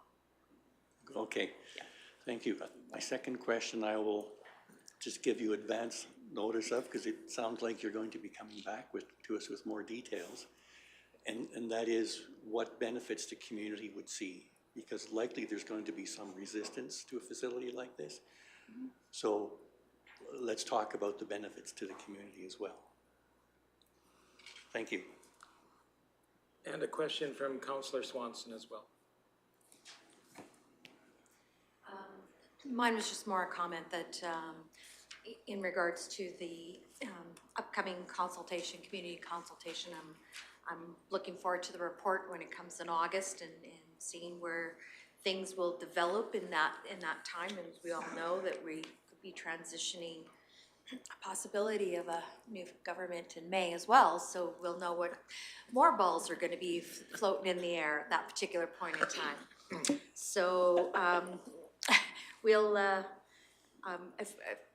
I'm prepared to make the motion to receive for information and just looking at the time. So with that, so and again, I'm looking forward to hearing more about your outcomes of your consultation in August. Well, thank you. And with that motion, I certainly don't want to cut your time short. I appreciate you presenting to us today. Would there be any comments you'd like to leave us with? I might like to just add something. Speaking as a person who grew up in this community, actually was born in the old white house of the Rocky Mountain House Hospital, and who has kind of traveled all over Alberta in terms of my work, I just would like to add that this transit system I see as also being an economic driver and really vital for the development of our community. My experience, because I was in Canmore in 2013 when the flood happened, following that and returning to Rocky Mountain House, acutely aware of how our landscape for tourism changed. And then certainly with the onslaught of COVID, how that also changed the landscape of our tourist dollars, accessibility, what it looks like in the West Country. We have other models within this province that are somewhat similar, and given that we are also a corridor to the west, I see this as a possibility for us developing something that then allows us to fund the rest of this transportation program. Obviously, that's not a guarantee. Again, I can't foresee the future, but I do think that it opens up possibilities for us. So believe me, speaking as a person who finds that now it's a little congested out in the west, and the highway and the traffic and all of those things, and that this could help to eliminate some of that. It also then brings people in a way that is different to our community in terms of how or where they spend their dollars. So I think I would just leave it with you that I'm sure that all of you sitting around the table could already see that, but I think it's important to state that for the record, that this opens up possibilities for us, not just for employment, but in terms of the way we draw people to our community. That would be it. Well, super, thank you for that. Councillor Melhoff, did you have a comment or a question? Yes, thank you, Reeve. Ironically, we're meeting with Explore Nordegg right after this, so. Awesome. It's fairly serendipitous. Yes, that will obviously be one of our, our consultation groups. And I guess just the other thing is, I'm wondering if most recently you've seen the media information about the possibility of the high-speed train line going between. Yes, I'm not saying that we need a high-speed train, but this might be a good start. I'd love to have you send us information when you're doing your town halls or community outreach with this. I'd love to have the opportunity to be there. Awesome. If you can make that available to myself. Certainly, thank you. Well, thank you again for sharing with us today, and certainly the update has been useful to council, and we wish you continued success as you take steps forward, and we appreciate you sharing those with us in the future as well. So, again, we have a motion before us from Councillor Swanson to receive for information. Any further discussion on that? If not, I would call the question. All those in favor? And that is carried. Thank you. Again, thanks so much for being with us this afternoon. We'll be in touch.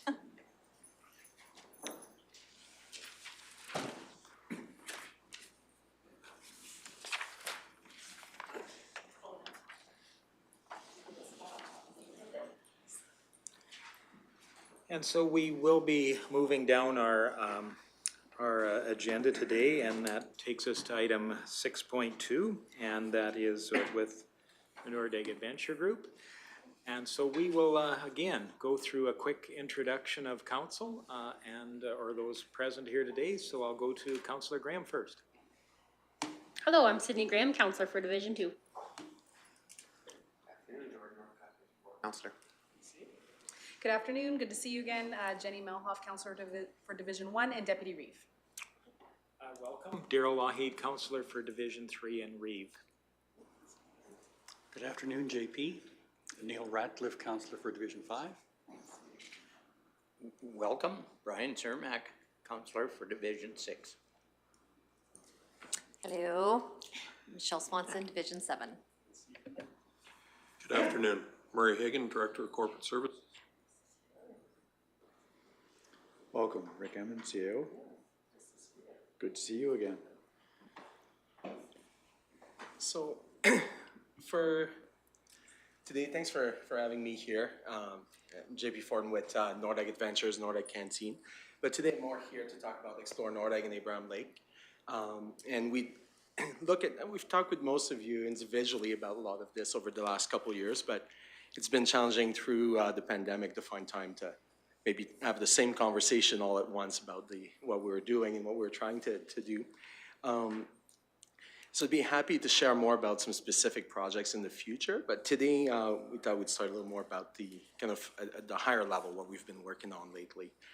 And just for the background, so Explore Nordegg and Abraham Lake is a not-for-profit corporation, so it's separate from Nordegg Adventures or the Nordegg Canteen.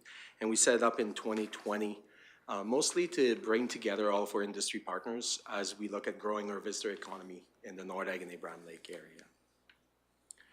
And since then, apparently I went too fast now.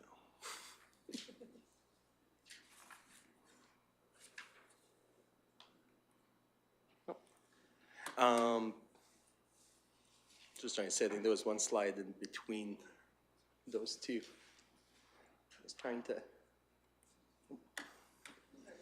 yeah, that one right there. So since we started in 2020, we've grown. We now have over 15 business partners that are joining in for all of the work that we're doing in our regular meeting and that, as well as we've been working closely with Jerry Pratt here from the county, who's attending our meeting. It's been great to see actually quite a few councillors joining us, whether it was the fire meeting last summer or regular meetings since. And we've also been working closely together with the community association in Nordegg, because anything we do on the tourism side, we need the community, the resident buy-in. So we've been working closely with them, as well as with Travel Alberta, Alberta Parks, and all of the other stakeholders that we need to grow our tourism industry. And I think I put too many logos on that slide, and that's why it's not loading right now. So we can move on to the next one. That's fine. And with that, this is an area on the theme and the visitors and who we're targeting. We could probably do a full day workshop just on that topic alone. But at the end of the day, what we looked at is who are the visitors that are coming to Nordegg and Abraham Lake that are also spending money locally and contributing to our local economy. And those are the main visitors that we're spending our resources and our money attracting to the area. It doesn't mean that we don't want others. It just means that with our limited resources, we're focused on the ones that have the greatest return for our local businesses. And a lot of the work that we've done over the last year has been in this area, on the destination product development side. Things like Alberta Parks Permit, that I'm sure most of you have heard me talk about before. But one of the big success we've had in that area on the product development side of things, Travel Alberta has a investment program, which is a grant that includes capital purchase as well as marketing and product development, experience development. And over the last couple of years, we've worked with a lot of the operators to help them develop new products that would appeal to our key markets and help them go through the process of getting support from Travel Alberta. And the latest number I have is that this year they spent $317,000 in the Nordegg and Abraham Lake region directly with local businesses to support new products. This is up from non-existent prior to 2020, and it's just from all the businesses working together. And one of their criteria is how all of the products, all of the tourism operators, the businesses, organizations work together to create a cohesive experience. The other one, and I saw it's in the CEO report from today from Jerry about the tourism development zones. So our area has made the final list of 10 high priority region for potential tourism development. And where that comes in is two parts. First one is around what are some of the infrastructure issues, or things like signage is something we deal a lot with, public land access, those types of things. And the other part is they're looking for projects that would be ready for investments. And they're putting together a list of investment opportunities that the province can then market to attract investment that would have a significant impact on the tourism development in our areas. We had the first meetings last week. I believe Councillor Ratcliffe was at the meeting we had with the consultants, Travel Alberta and Explore Nordegg. And there's going to be a lot of work being done between now and March 31st. It's a project that they intend to have completed by March 31st. So there'll be a lot of information coming up in the next few weeks on that one. On the marketing side, a lot of the work over the last 2 years have been behind the scene. One of the things we realized is we were lacking in terms of photos and videos to promote the experiences, especially the bookable ones that visitors can pay for and sign up for. So we, again, with Travel Alberta support, we did quite a few video and photo shoots in the last few years. And if you go to photos.explorenordegg.ca, you can see a lot of the content there. And David Thompson Country has been using and sharing a lot of those as well, which were paid for through this project. And in that area right now, our main focus is on, one, inspiring people to come to the area, but also providing the information needed for them to have a great experience and also to have a safe experience.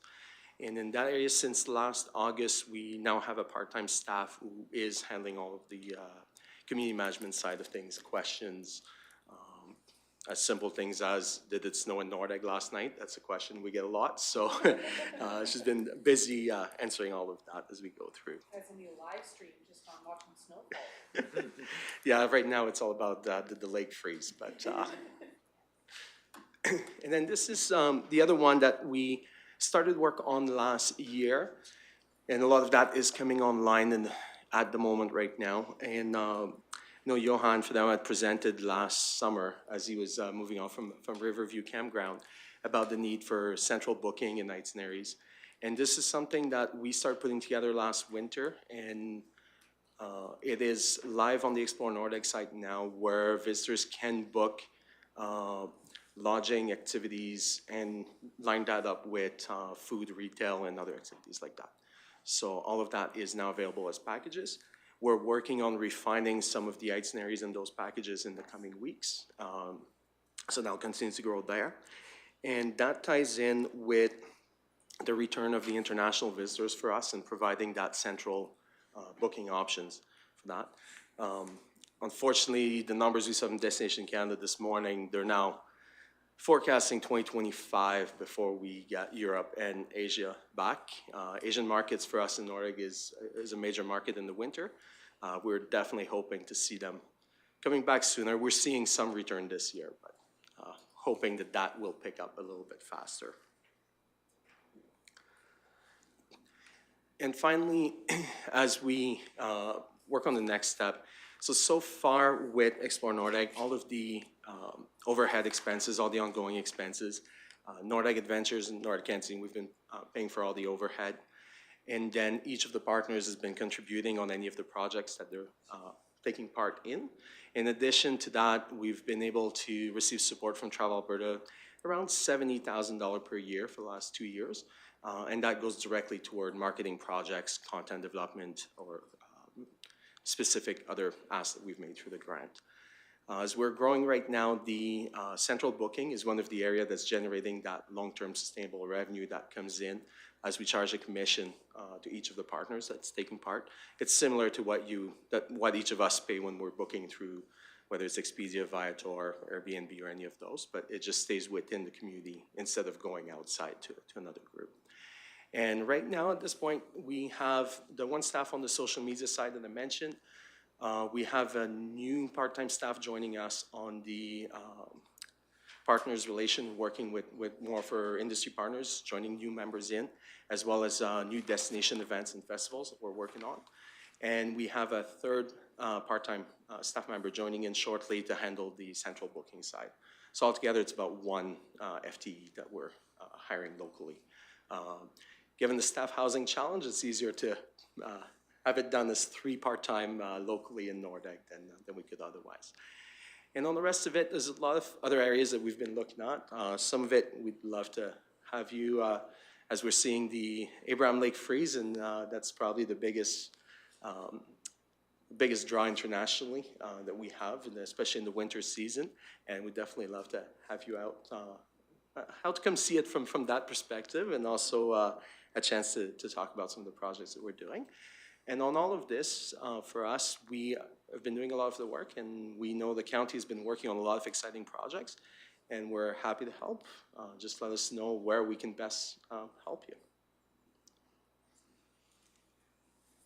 Great, well, thank you very much. Any questions for our delegation? I'll go start with Councillor Ratcliffe. Thank you. I just want to reverse your question. But first I wanted to recognize the effort and the results that you and your group are getting in organizing and promoting that area. What are the top 3 things we can help with?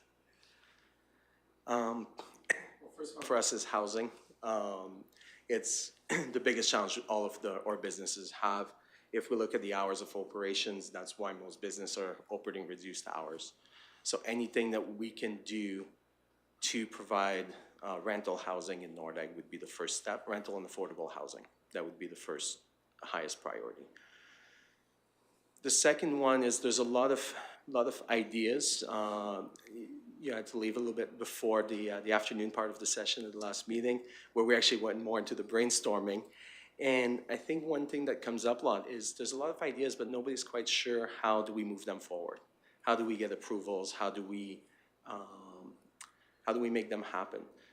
We're seeing a lot of trail development right now, a lot of opportunities for growth that way. So that would be the second one. And then the last one that ties in with that right now, ties in with the housing, is we need overnight accommodation for visitors.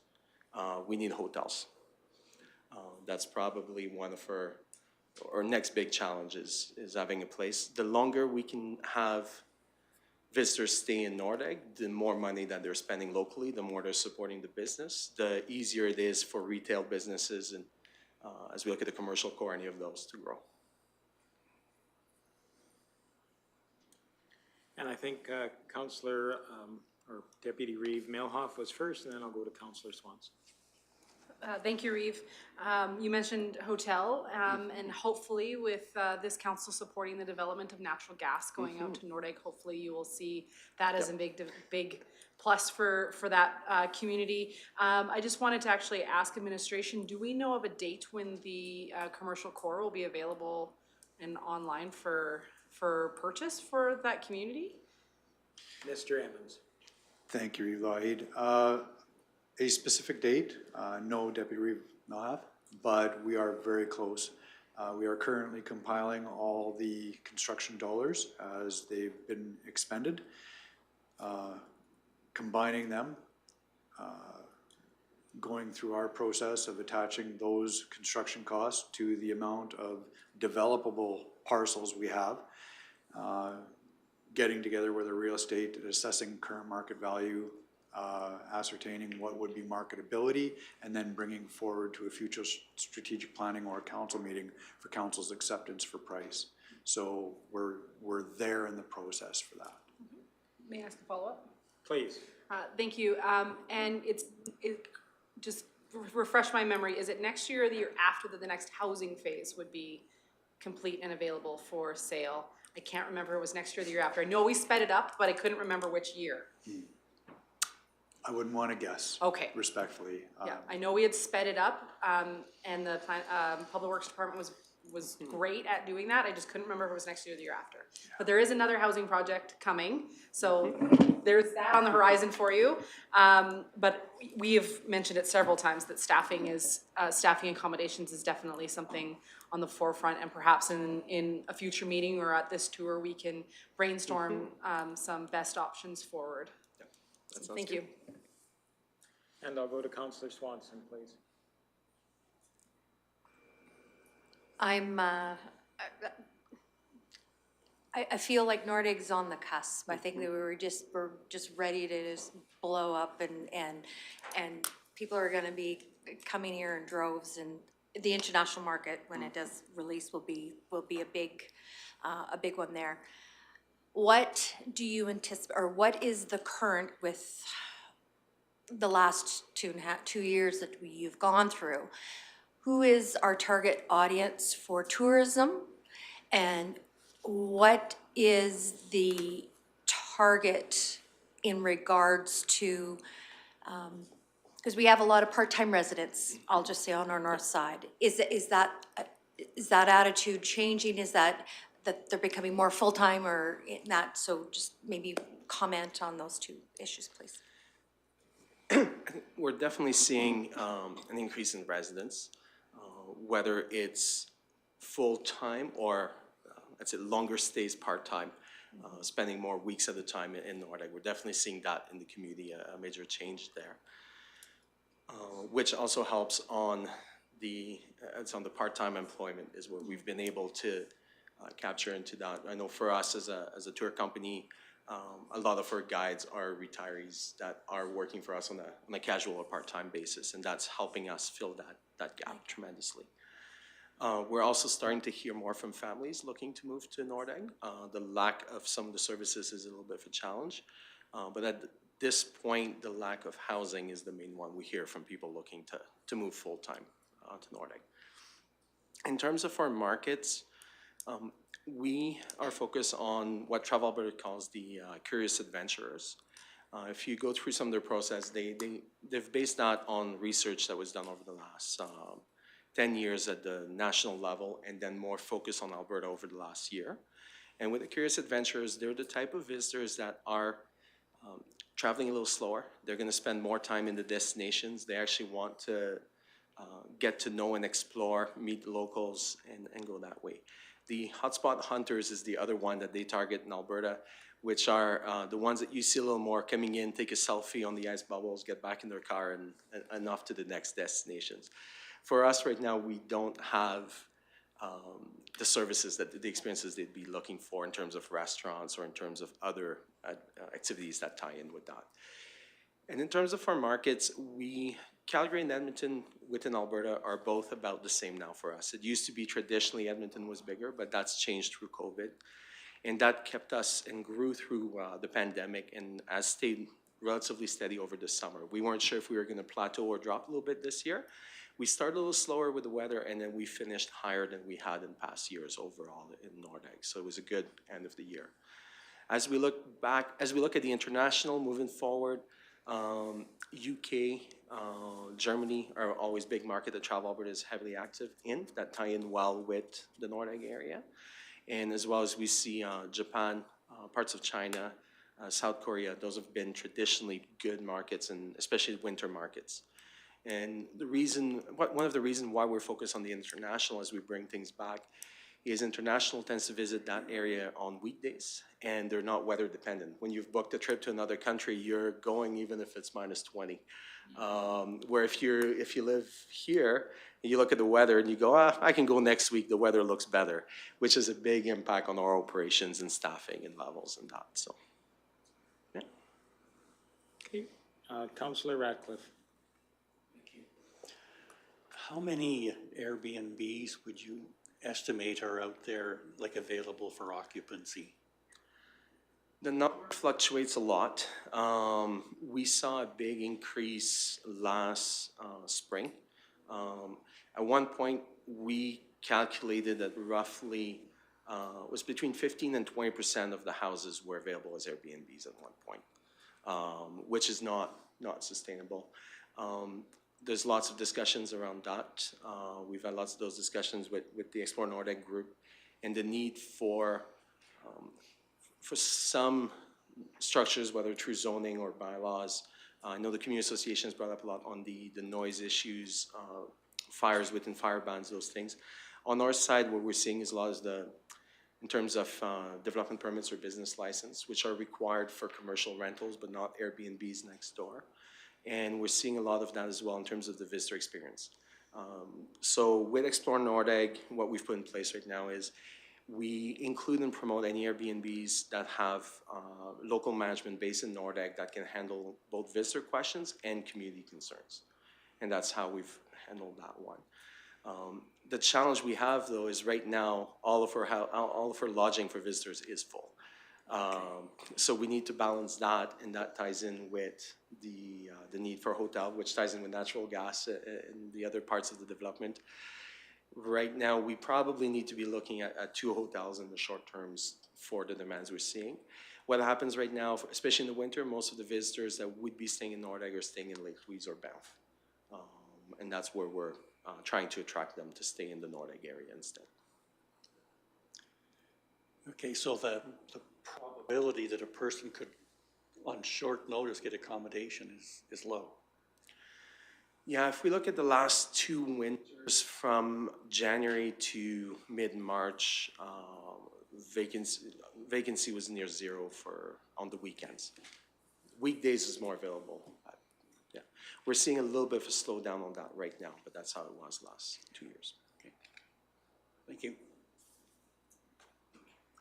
Any additional questions, comments? Well, again, thank you for joining us today and sharing your excitement about Nordegg. I think Clearwater County has always been very excited about Nordegg as well. It's a big part of our thoughts and process here. Councillor or Deputy Reeve Melhoff. Thank you, Eve. I was just gonna say very similar comments to yourself. I am loving what you guys are doing out there. It's great. And I love that you've taken the opportunity to come and chat with us about it. Being a great teammate is gonna be critical in making Nordegg in the words of our Reeve, the gem that it is in our community. And I commend you for that. And I'm sure you are aware, our planning department is already working on a policy around Airbnbs. So I look forward to when that does, the draft gets released, that hopefully your team will take a look at that and let us know if that will or will not fit the needs of your community, and that can maybe play a part in the development of that policy. So those, like I said, these partnerships are really important to help with those communities. So thank you for coming out. Thank you. Any parting comments you'd like to make?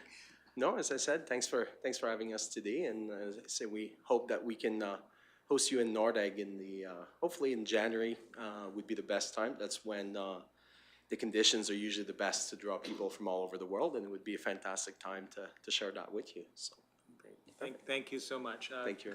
Councillor Surmat? I just have one question for you. You were talking about rentals out there. What type of rentals are these people looking for? A cabin, hotel room, or what? There's two parts of the rentals. We need rental housing for resident. That's probably the long-term rentals. A lot of them have moved to being Airbnbs or short-term rentals now. And when we look at our workforce, we need rentals that are available on that 2 to 4 months basis for seasonal staff coming in, which tends to be more of the multifamily style rather than home. But we also have a lot of demand for single-family home rentals as well. On the visitor overnight lodging, we have a good supply on the cabin side right now. Those are doing well. They're busy. They're running a high occupancy. And those typically have a 2 to 3 night minimum stay. But that market is quite well established. On the hotel side and the single overnight stay, that's the one that right now we have a major shortage of. And that's why a hotel is the best solution there. And that's something that's hard to accommodate through Airbnbs or cabins where you have a full house rental. So you're saying that to attract tourists into there, we need the cabin type for the family to stay 2 or 3 nights or a week. Yeah, there's a strong market for that, and but I would say that one is the one that's the most well served right now. Oh, okay. That we have that. If we look at it, a lot of the businesses in the North subdivision there, we have between Expense Cottage, Coliseum Mountain Resort, Nature's Getaway. Now we have some really good product there that are already doing really well. Good. Thank you. All right.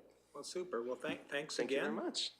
I would look to council for a motion to receive for information. Councillor Ratcliffe, any further discussion? Call the question. All those in favor? And that's carried. Again, thank you very much. Have a good day.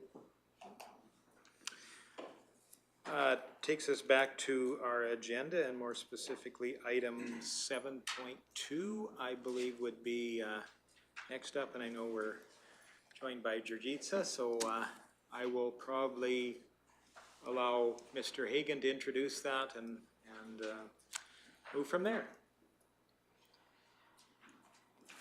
Thank you, Reeve Lougheed. Yes, pleased to have with us Georgitsa Tudik, Communications Coordinator for the county today. And she has prepared some information for you on the strategic communications plan for the next 4 years. As well, she plans to share with you survey results from the public engagement survey. So with your permission, Reeve, I'll turn it over to Ms. Tudik. Absolutely, sounds great, and welcome. Thanks for joining us this afternoon. Thank you, Council. So this strategic communications plan will guide our communication for the next 3-4 years. So we'll be starting in 2023 to 2026. And it must be closely knit with Council's strategic plan. The Council approved this spring, and that falls in the time frame from 2022 to 2026. The reason why they must be closely knit together is because they need to provide consistent key messages to drive towards a common shared goal. The Strategic Communications Plan serves to provide guidance on how Clearwater County will execute key messages that reflect the goals outlined in the current Council Strategic Plan. So following the approval of Council's new strategic plan, administration conducted a short public engagement review survey from August 22nd to September 19th. This timeframe fit in right after the Municipal Development Plan survey concluded. The purpose of the survey was to gauge the changes, needs, and desires of the community with respect to how residents want to receive information or be engaged in order to update the communications plan and improve future planning of public engagement initiatives. The survey was designed in 3 steps or 3 surveys. One was for residents, one was a separate one for current and past public engagement consultants, and a third one was developed and shared with the Alberta Municipal Communicators Group to provide insight into what other municipalities are doing or considering doing when it comes to how they engage with the public. The What We Heard report is attached to this agenda item, and I'll highlight some items from that report at the end of the presentation. And the updates to the Strategic Communications Plan take into consideration the findings of the Public Engagement Review Survey, feedback from staff and residents, operational costs, the best practices from adjacent or comparable rural municipalities. So based on this list, the following is a summary of changes that we propose to do. I'll start off with what we'll continue to do. We will continue to manage communication needs, including crisis communications, media relations, social media, employee communications, and creative services. And that relates to document presentation, preparation, graphics, forms, social media graphics, etc. We will continue to develop and execute marketing strategies and tactics. An example of that would be the Nordegg Development Plan or any other public participation initiatives the Council wishes to pursue. We will continue to manage the county's brand and reputation, so that's executing any of our programs or services in a consistent branding manner, while also maintaining the positive reputation in our community. We will continue to manage internal and external channels to ensure effective reach, and that speaks to any of our communication channels. So it might be Facebook, website, and changing the way that we write. So our writing style might be a little bit more informal on Facebook versus a news post on the website. What we propose to do less of, and that is printed Clearwater County Highlights newsletter. So we will be reducing the number of printed copies to mailboxes. So in order to sort of balance that, people that still wish to receive printed copies of the newsletter will still be able to do so by subscription-based. This was based on the Council's recommendation in the spring of this year. And then to complement that, we have reserved a full-page spread in the Western Star, which is delivered to the majority of county residents. So that'll be reserved every week, with the exception during Christmas where we might not have any public notices or advertising or events happening in the community. So if we can just go over to the SWOT analysis in the Strategic Communications Plan. That'll be page 7 of 27. Yeah, thank you. When we looked at the SWOT analysis this time around as opposed to 2019, we identified some more challenges that might be hindering our efforts, and that's really the measurement of effectiveness. So whether we choose to do qualitative or quantitative analysis, we could say X amount of people attended an event, but perhaps did that event change any perceptions? Did it increase education? That's a really hard measure, so we're continuing to find other ways to measure how effective our initiatives are, as well as defining the role and strategies in our engagement and communication. So defining that early in the project is really important as opposed to once you are already at stage 4 of 6 in the project, changing the direction then. And then opportunities, so continuing to provide media training to increase capacity, and finding innovative community engagement ideas or initiatives, and always improving e-communication. So that's adding more e-newsletter content, videos, digital graphics, and enhancing the website. On the goals on the next page, we have redefined the goals to help achieve or share the key messages in Council Strategic Plan, and they form the base foundation of everything that we do in terms of output communication.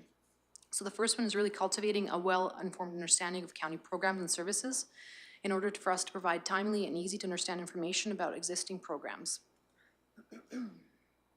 The second goal is to foster two-way communication, and this ties into the county's public participation policy. The third goal is to build communications processes to allocate time to develop foundational processes such as proactive communication in terms of emergency management or preparedness, update policies, evaluate strategies, and promote an environment of continuous growth. On the strategies page, this is just a brief list of how we will achieve the goals. So for the first goal, I'm just going to highlight just one strategy in each of the columns unless council has any questions on it. So for example, review and improve the county's website to ensure compliance with accessibility standards and public feedback.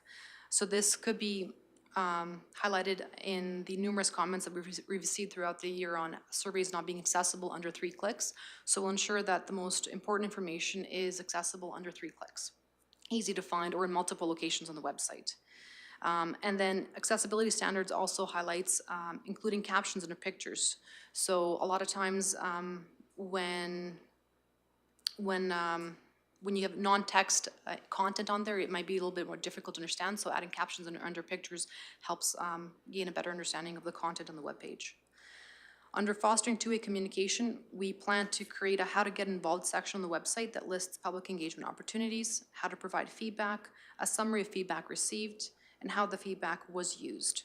This is something that was highlighted in the survey, and we are also continuously getting that kind of information from our past public engagement events. On the last goal, building communications processes, we'll strengthen the county's ability to anticipate issues and prepare timely information. This could be related to a specific project or the county's ongoing effort to share provincial messaging about emergency preparedness planning and resources available to residents and businesses.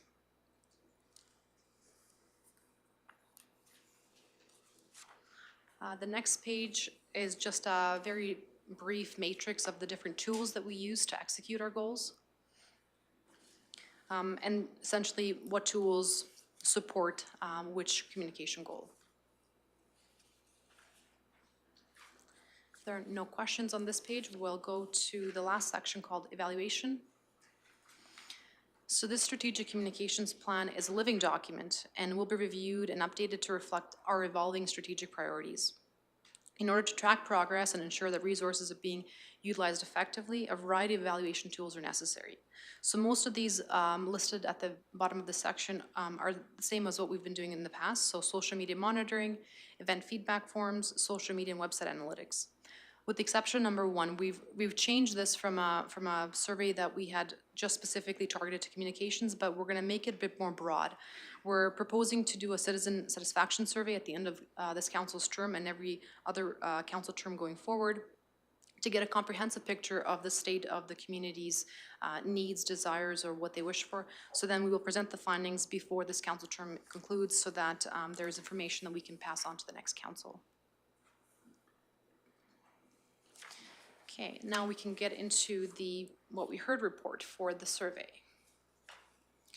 So of the 3 surveys that we conducted, the public survey, we received 156 submissions.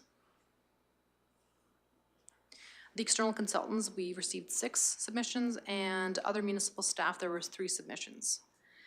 So without getting into the detailed list of the questions that were asked, the most used and consistently favorable communications tools from the public that were seen in the survey is they still prefer content and communication shared through the website, Facebook, newspaper, and newsletter. And then I'm just going to go to the other comments received on page 13 of the report or 153 of the agenda package. So when it comes to virtual meetings, what the survey shows is that overall the public wants to continue having the virtual option to participate in projects or programs, and the overall sentiment was that virtual meetings are more informative. Other comments received were that not all county projects get the same opportunity for virtual meetings, and that virtual meetings are more convenient for people who work full-time. On the question of what Clearwater County does well in terms of public engagement activities or initiatives, some of the comments consistently received were that written reports or mailouts were really great, such as referral letters. The county listens to concerns and follows the steps they need to say that we did the process. Facebook page is very informative with visually pleasing pictures and ads while keeping the information to the point and always has an easy to access link to learn more on the website. This is really important because our website is really our central hub of information. Other notable comments were that surveys are a good way to get a quick, convenient, Surveys are a good way to get quick, convenient responses. Everything else is advertised well in the paper and Facebook. So it's really nice to hear these positive feedbacks. What the county can do better, just to highlight a few. So continuously we're seeing that people want more open, honest, and transparent communication, improve website layout and how information is accessed, take into consideration other points of views, and then local signage on high traffic areas in the community, such as bulletin boards in the local gas station or signage on high traveled roadways. And this really does speak to our audience demographic, still favoring traditional print media. So I'd say in summary, we are doing a good job in sharing information, and there's still that continued desire to do more and always to continue improving. Are there any questions? The last 2 pages of this report really just highlight the comments from the consultants and also from other municipalities. And I see a question from Deputy Reeve Melhoff. Thank you, Reeve. Thank you very much for doing this. I always appreciate all the efforts that you guys do. I'm always disappointed to see the turnout for the surveys. I know I should be more excited about any turnout we get, but I always am like, come on, 4,000 numbers. Like I want like the really big numbers, and I don't know how we get there. But thank you for all the efforts that you always put in, and the advertising and everything you guys do is always done really well. So thank you. Thank you, Councillor Melhoff. And that question really does speak to, asked what are the main reasons you get involved? And the majority of the responses were when the topic directly affects me, my family, friends, or my community. That's on page 3 of the report. It's very seldom about having a good experience or if it's convenient or other reasons. Thank you. And then I actually just make a quick comment too. It's somewhat in opposition to what you said. I'm actually encouraged by the number of people that responded to this. I know we went through an exhaustive process over the last number of years on another topic and not received an awful lot more comments. So I'm pleased that this had that level of response from the public as well. So I will go to Councillor Ratcliffe and then to Councillor Swanson. Thank you, Reeve. I was just wondering what adjustments you made because of the feedback you got in the survey. What directions did you change? On the public engagement aspect in particular, there will be a bigger emphasis on having advanced notice of our public engagement initiatives. So ensuring that the public has, as it's possible, but depending on the project, but advanced notice of events happening, and also just doing a better job of closing the loop of public participation. So that means having a what we heard report, telling people how their feedback was used, and summarizing what the general consensus was of the community. I like that. Thank you. And Councillor Swanson, please. When we went up to Edmonton for the EOEP, I was in the counselor's role in public engagement, and it was facilitated by IAP2 facilitators, which was great. In their comments, and I've made a note in my council report that, one of the barriers to participation is that it can be information overload for a lot of them because there's inconsistencies of where they're getting their information from. And so like you've just mentioned, that our website is our main information hub and keystone to where our communications come from for our county, which is awesome. And the other one was like public engagement fatigue, and that is every month things are happening. And I guess what else I've learned during that day was in speaking with the membership that were in the room from other rural municipalities was we're no different than they are. They are struggling to get public participation in their communities as well. And we just got to keep doing what we can can do and find those efficiencies, which I think you've outlined of your measurables, which I appreciate. So kudos to you, and it was a great, that day was a great review for me in regards to what you're already putting forth in your strategic plan. Thanks. And Councillor Northcott, please. Thank you, Reeve. Excellent presentation. Yeah, it was really nice. It was really good information in there. Everywhere I go, whether it's boards, committees, or anywhere, is it really communication to the public is on the top of the list generally. And I know that, you know, for improvements for the, you know, a digital billboard with the restrictions that Alberta Transportation has and stuff like that, that wouldn't be it would be unacceptable to have on the county signs along the highways and stuff like that, I found out. But if there could be maybe the changeable letterboards or the marquee signs that could be located to notify public maybe at the waste transfer sites, you know, just short wording, but raise awareness to the public of events and activities, and upcoming events and things like that. So yeah, lots of great information in there. Great. So this item actually has two components. One part of the component is that council reviews, amends as appropriate, and approves the 2023 to 2026 strategic communications plan. We've discussed some of the aspects of that. Was there any need to amend anything? If we don't see that, I would entertain a motion to approve that plan. Deputy Reeve Melhoff?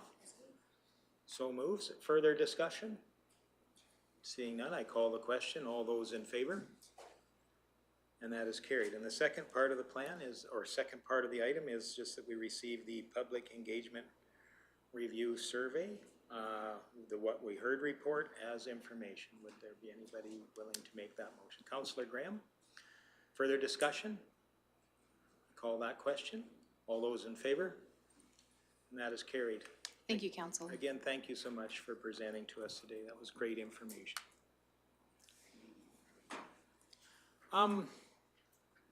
Let's take 10 here, and then we will be back.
Welcome back, everyone. We forge forward with our agenda for the day, and we are into the report section, which leads us to item 8.2, and that would be a broadband core backbone project update. And I'll turn the floor across to Mr. Hagan and then allow council for any queries as well. Thank you, Reeve Lougheed. And I just want to point out as a reminder that this report was presented to the Broadband Committee at their meeting on November 15th and was subsequently accepted as information by the committee. Any questions or clarification required on this item? Do we want to, can we group? Well, if there are no further questions, I look for a motion to, oh, sorry, Councillor Ratcliffe. I do have a question. Do you have an update on the CTI grant status that was for phase 1? Not at this time. We're continuing to work with the federal government through that process. It's been a very long, drawn-out process, and we're continuing to work with that, so I have no update to provide. Is there a reason why it's taking so long? I think to be gentle and respectful, the wheels of the federal machine turn very slowly in some cases. Okay. But they haven't said they won't sign it? They have not said that, no. Okay. Okay. And yes, go ahead. I have a question from the residents of Nordegg and Horberg. When can they expect to be able to use the broadband service? I believe as noted in the report, Councillor Ratcliffe, we will be anticipate completing phase 6 of the core backbone project before the end of this calendar year. And we would be inviting expressions of interest from internet service providers or telecommunications companies to partner with us and look at opportunities to provide service starting sometime in 2023. So potentially sometime next year? Yes.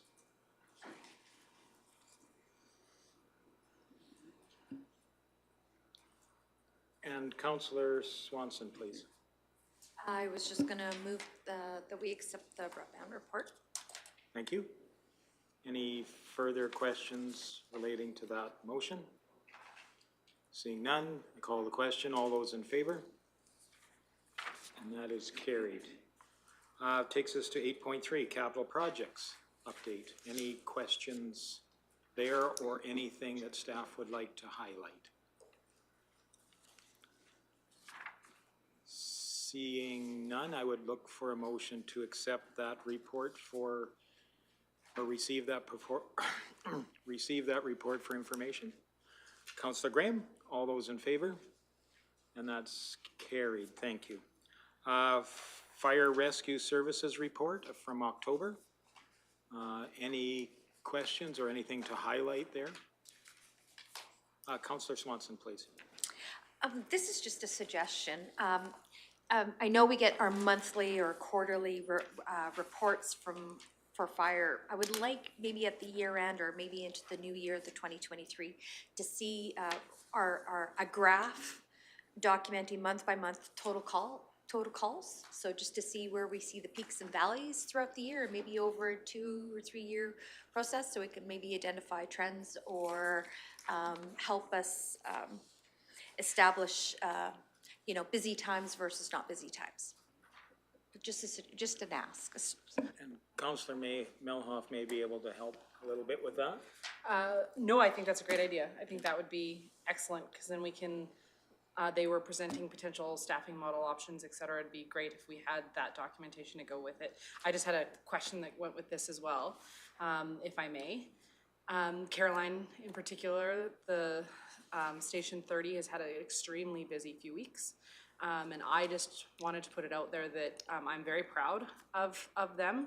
I know that they have been taking quite a beating in the media, and I know that's, the vernacular may not be the best, the best verbiage to use, but I just want to show my support for our fire service and the fact that our paid on calls are doing their very, very best that they can do, and that they've had a very, very hard time, and I hope the community gives them the utmost support that they can during this very busy, difficult time for that station. So, and I want to see CAO Emmons pass that on to our fire service, that at least from myself, and I hope that I can speak for all of council, that they have our support going forward, continued. And I would add a comment as well. What if our volunteers did not volunteer? It's tremendous value we get from our paid on-call fire service. So kudos to them and their efforts as they move forward with an extreme responsibility to their community. So, again, looking for a motion to accept that report for information. Councillor Cermak, I think, was first. All those in favor? And that is carried. That brings us to another exciting time of day, 8.5 councillor reports. I'm going to start, surprise, surprise, at Division 1, or Division 2, sorry.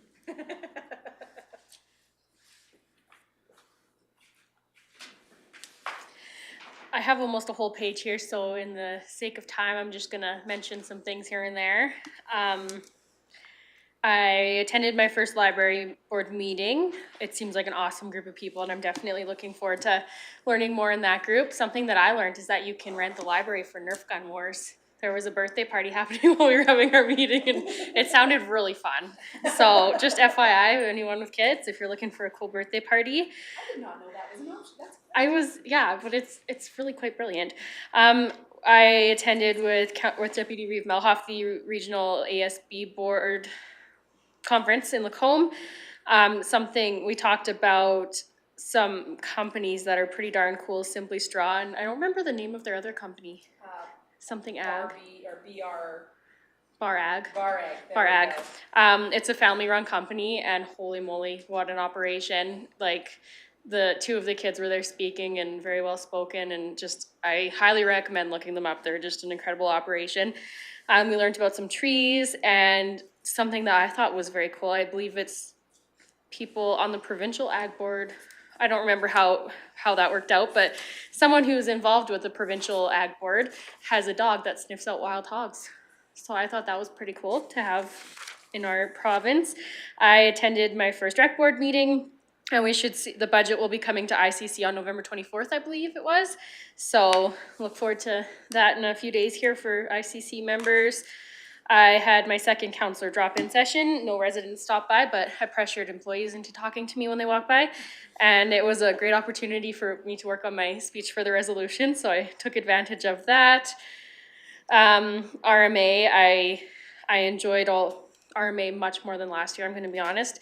The EOEP course, I took the land use development one, which I always learn lots in that stuff because I'm not super knowledgeable in it. Our meetings with the K Division, Transportation, staff and minister were good, and I appreciated, I felt like they were, especially transportation was quite transparent with us, which I appreciated. And I was very honored to be able to present the school bus resolution, and I thank Reeve Lougheed for letting me to have that opportunity. The Remembrance Day ceremony was very well done. It's always humbling, I find, to attend those types of things. Cattlemen's Day. Cattlemen's Day was great. It was really great. We had some good presenters there. That's my people. That was a good room of people. I enjoyed that day. I attended the final meeting for Clearwater Community Crime Watch. I guess they'll have their annual general meeting. They have to do that to wind things up next year. And they decided where they're gonna disperse their funds, which I don't know if we released, so I'm not gonna mention where it's going. Met the two new members on Ag Service Board. I attended with Councillor Swanson and Councillor Cermak were there as well at the Evergreen Pie auction. Also my kind of people, that's my old stomping ground, so I enjoyed that. It was cool to see all of the people that I grew up with and their kids. And my favorite part of that was there were a bunch of kids, and they're all from the same family, basically. We're all related out there, I guess, anyways. But the kids all sat on the floor in a line, not like, you know, the kids all sat on the floor in a line. Deputy Reeve Melhoff gave me a look, sorry. They all sat on the floor in the line and started bidding, and Danny Gibson was selling, and he just goes, I don't know what to do with this. So he did not accept their bids though, but it was really great and good to see a vibrant community there. And I'm gonna stop there. Well, great, thank you for that. Any questions for Councillor Graham?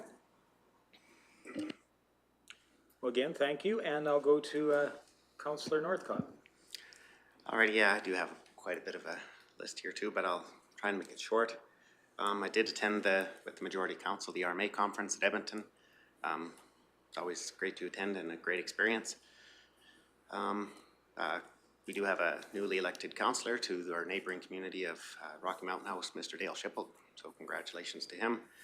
I attended my first library board at Caroline.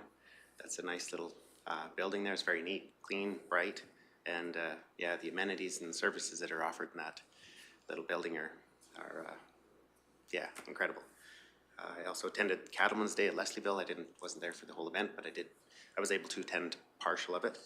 And with all the droughts in the US and stuff like that, it just goes to show how we have an advantage here in Clearwater County with the rain and the weather patterns and the snowfall that we do get here to raise, to be very productive and viable cattle producers here in this county.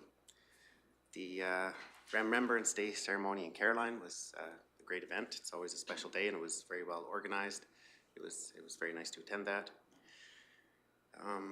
Did a tour at the Mountain Rose Women's Shelter.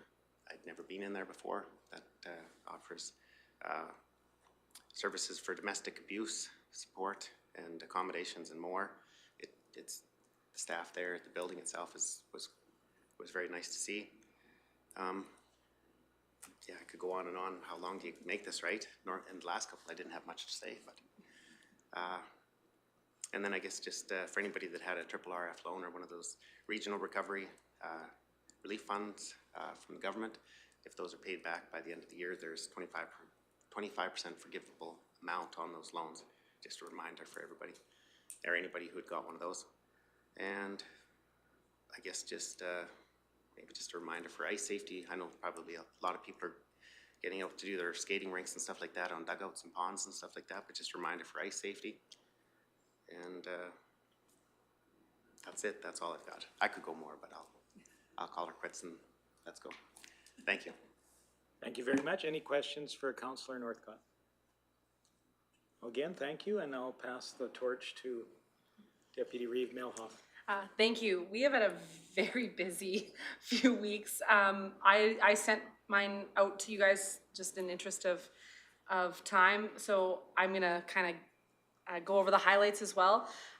We met with the Ochis. They invited us to a meet and greet with them, and with them, Brazeau, Drayton, the town, and ourselves to look towards partnership opportunities with that community. It's always a great opportunity to meet with any of our neighbors, so I look forward to that partnership continuing. In particular, they were looking to find help towards paving their road, and this council has already pledged support in that, and we will continue to advocate for that. In fact, one of our meetings in Edmonton during RMA, a portion of that was to advocate for that initiative. So we will continue to work with them going forward. For the Central Ag meeting that I attended with Councillor Graham, we're seconding the resolution from Mountain View regarding veterinary rural acuity and trying to have that be considered a portion of your acceptance into the veterinary program. The hope being that if you have baled hay and fed a cow, rural acumen, that you will hopefully go back into rural practice. So that resolution is to have some type of a scoring matrix that would include rural acuity or acumen as part of your acceptance, not at all to diminish the grades required to get into that program, just to have, similar to what med school sees as being volunteer hours being important, veterinary hopefully would have, you grew up on a farm, will hopefully be counted towards a benefit. We were lucky enough to be invited to the staff meeting, the fall staff meeting. So thank you for allowing us to participate in that. It's always great to have the ability to work with the team or brush elbows with the team, and I welcome that every time. I also met with the health professional engagement team prior to us going up to RMA, because we did get a pretty good stint with the health minister, and I wanted to make sure that the team's voice was brought forward. And so very similar to what we presented was their hopes. Some of the issues being that we still have 10 beds that are not open. We still have a major nurse shortage. In particular, right now, one of their biggest issues is their acute care beds are filled with long-term care patients that they cannot get into long-term care beds. So then the nurses are losing their acute care skills, as they're not dealing with acutely ill patients, which, I mean, it's a good thing that we don't have acutely ill patients, but if we do, we don't have anywhere for them to go. So that is unfortunate. I went to the SPRIT meeting with Councillor Cermak. West Fraser puts it on as like a town hall type event. I gave you guys a pretty good write-up of what they went over. It's a several hour long meeting of them updating us on their work in our backcountry. And the one thing that I found super interesting is the pine beetle is super down. They only found 950 infected areas, which is huge. So on one hand, it means unfortunately BC also doesn't have a ton of forests for them to worry about having the pine beetle come here with their large amount of fires that they have had, but it's good for us because we won't have a lot of inflights of the pine beetle, hopefully. And the LVL, which is in our backyard, in our community, is doing very, very well. So they are trying to work towards full capacity. They have a few staff openings still to fill in order to get to that point, but they are definitely operating at as much of a capacity as they can, and they are working towards no longer, hopefully in the future, no longer burning slash piles. They are working on turning them into another whole commodity in the pellet industry. So we may not see in the future burning of slash piles. The rest of my report was sent out to you guys, and I will pass the torch on. Like I said, it's a very, very busy month, so we could, all of us, I'm sure, could continue on. So thank you. Sure. Any specific questions for Councillor Melhoff? Well, again, thank you, and we'll go to Councillor Ratcliffe. Thank you. Yes, that's an understatement. Very busy month. A lot of this is repetition. I did attend the Ochis road paving meeting with those other communities and councillors.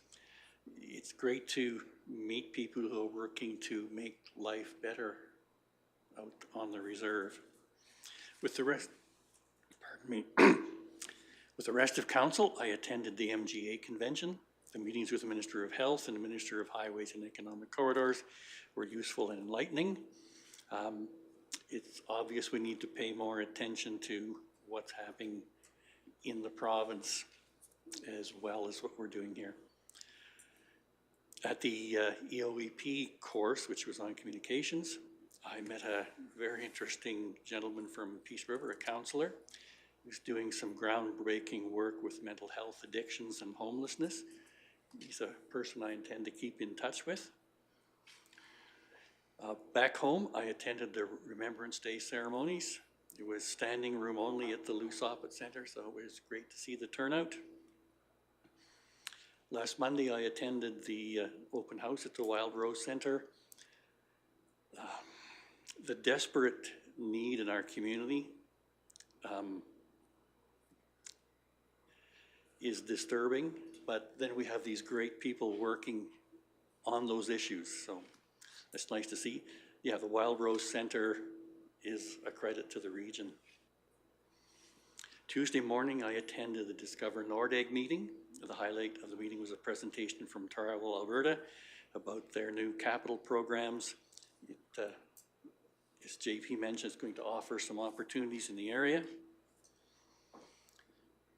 Thursday, I attended the open house at TC Energy. They've pretty well finished their projects here, and I guess this was kind of a celebration, but it's good to meet some of the people working there. And then Thursday evening, I also attended the last or next to last Crime Watch meeting. It was mostly to decide how to dispose of their remaining assets as they wrap up. And then on Friday, it was my turn on duty for the councillor drop-in session.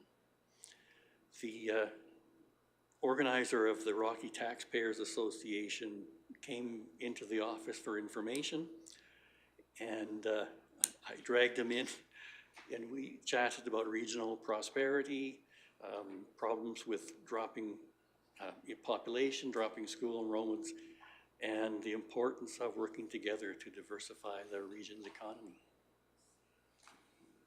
That's my story. Great. Any questions for Councillor Ratcliffe? Well, again, thank you, and I'll pass the baton to Councillor Cermak, please. Thank you, Chief. I'm not going to go into all the meetings that I attended with all our council. It's just going to be a repeat. So I've only got about 3 items I want to highlight. One is that the bridge south of Caroline, I have been told, should be open by November 30th for traffic. They will finish the paving in the spring over that bridge, but it should be open on November 30th.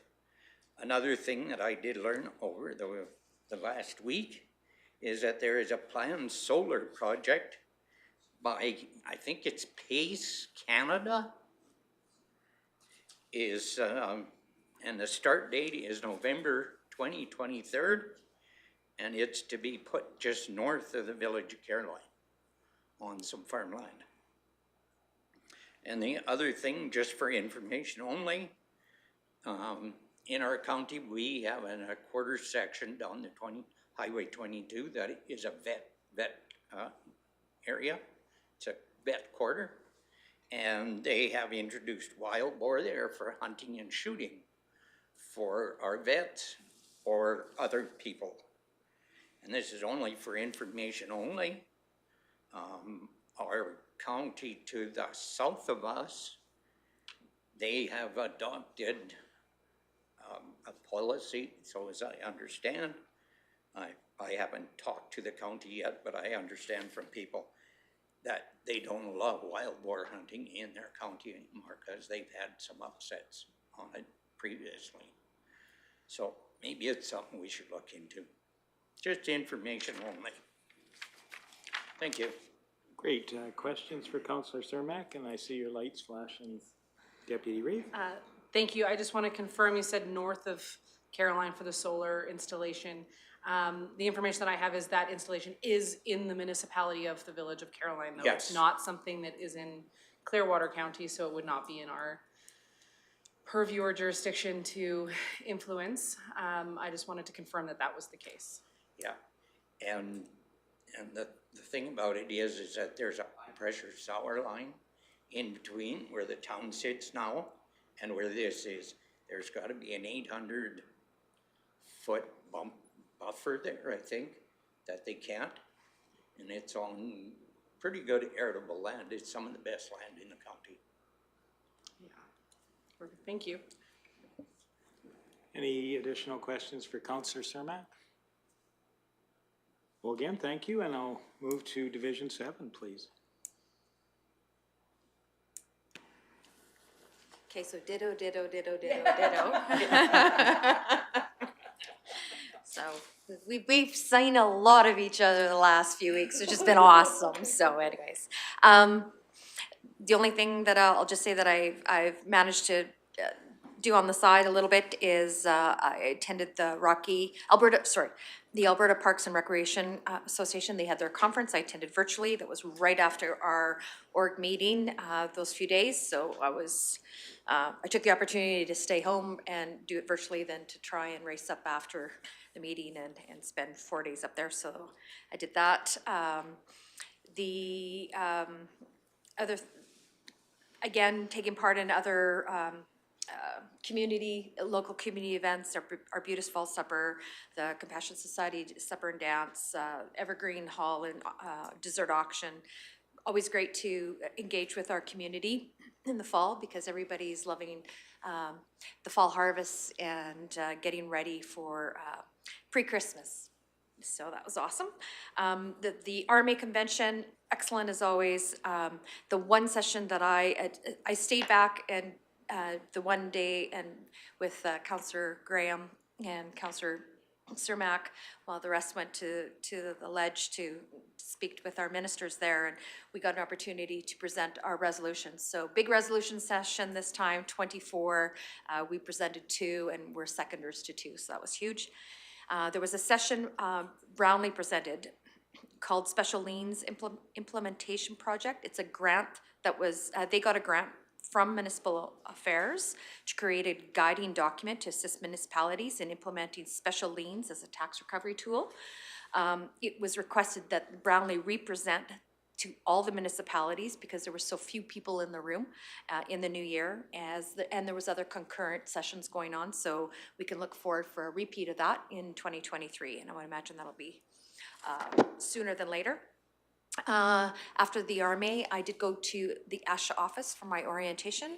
I will have my first meeting with them on Friday, and I look forward to the discussions there and bringing back information for this council. CAPE had their Transportation Logistics Task Force subcommittee meeting last week, and there's going to be briefing notes for that at the AGM tomorrow that some of us or all of us are attending. And library, Parkland Library, they did their organizational meeting. Councillor Phillips from the town of Rocky Mountain House is the representative for our Area 4 on the executive committee for the next year. And of course, their budget, 2023 budget passed with 70% approval from the membership. And on the senior housing board last week, I will continue on as chair for the next year.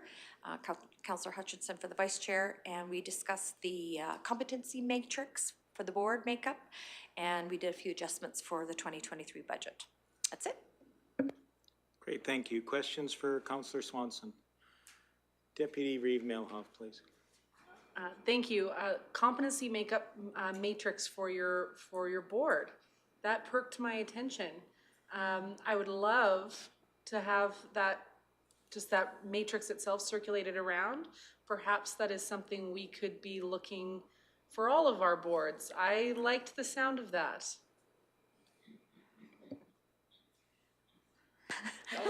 Should I? This is being brought down from the province. It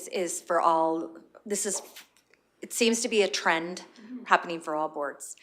It is going to be an issue for rural municipality boards because we do not have access to lawyers and accountants and stuff that have the free time to be able to put towards these boards.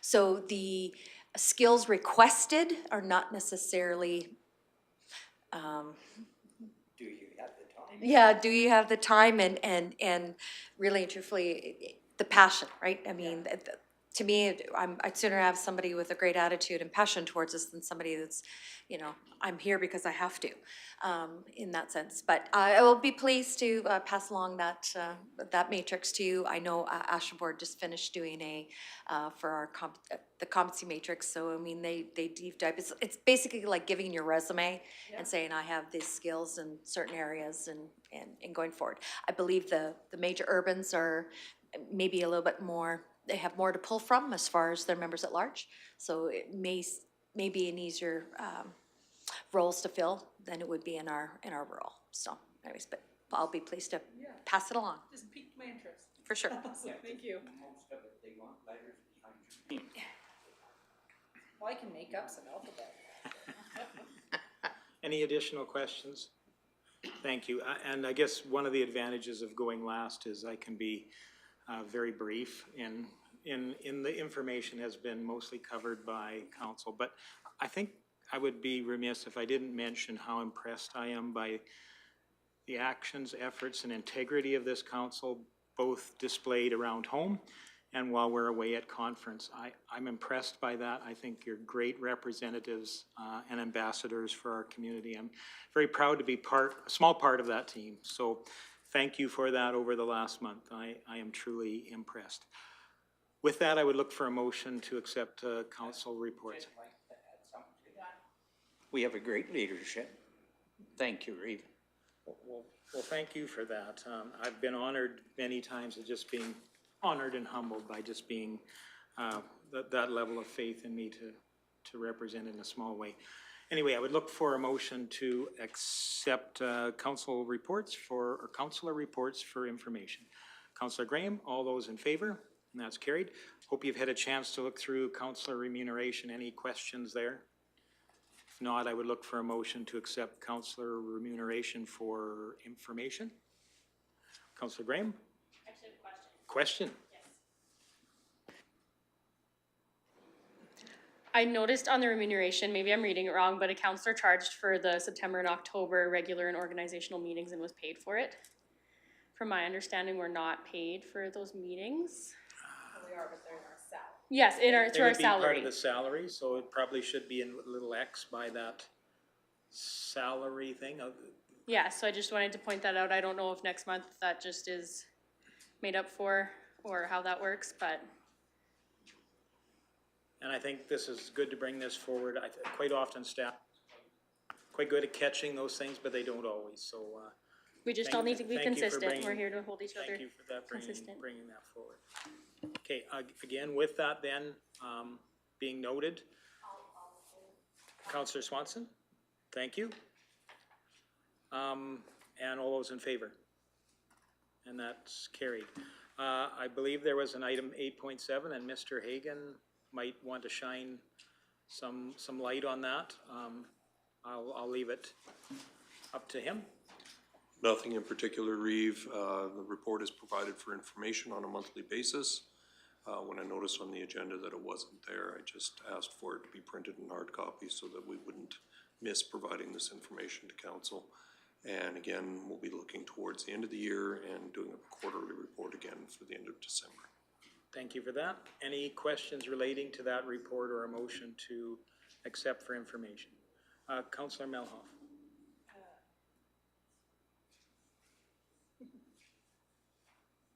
Just waiting for my light.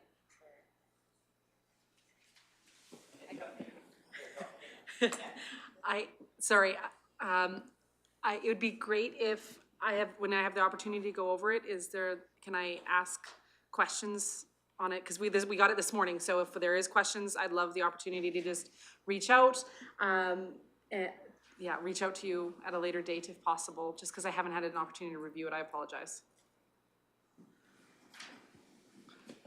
Mr. Hagan? Certainly, Deputy Melhoff. What I would suggest is maybe send me an email and then I can answer to all of council. Okay. So they can all share in the information. Again, the intent of these monthly reports is to keep council up to date on them. We don't normally provide variance analyses, that sort of thing on the monthly reports. Yeah. We save those for the quarterly reports, but if something comes up in between that you're wondering about, certainly we can answer that and share it with the rest of council. Perfect, thank you so much. I just wanted to make sure that we'd have that opportunity if we needed it, and I'd be happy to, my mic is off. I'd be happy to make the motion that we receive for information.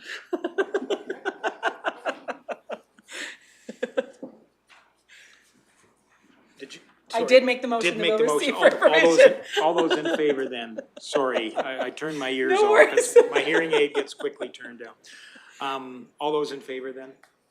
And that is carried. Number of items of correspondence. Was there anybody that had a question or spotlight on any of those items? Councillor Northcott, please. I do have a comment just for the correspondence here. I wanted to just, I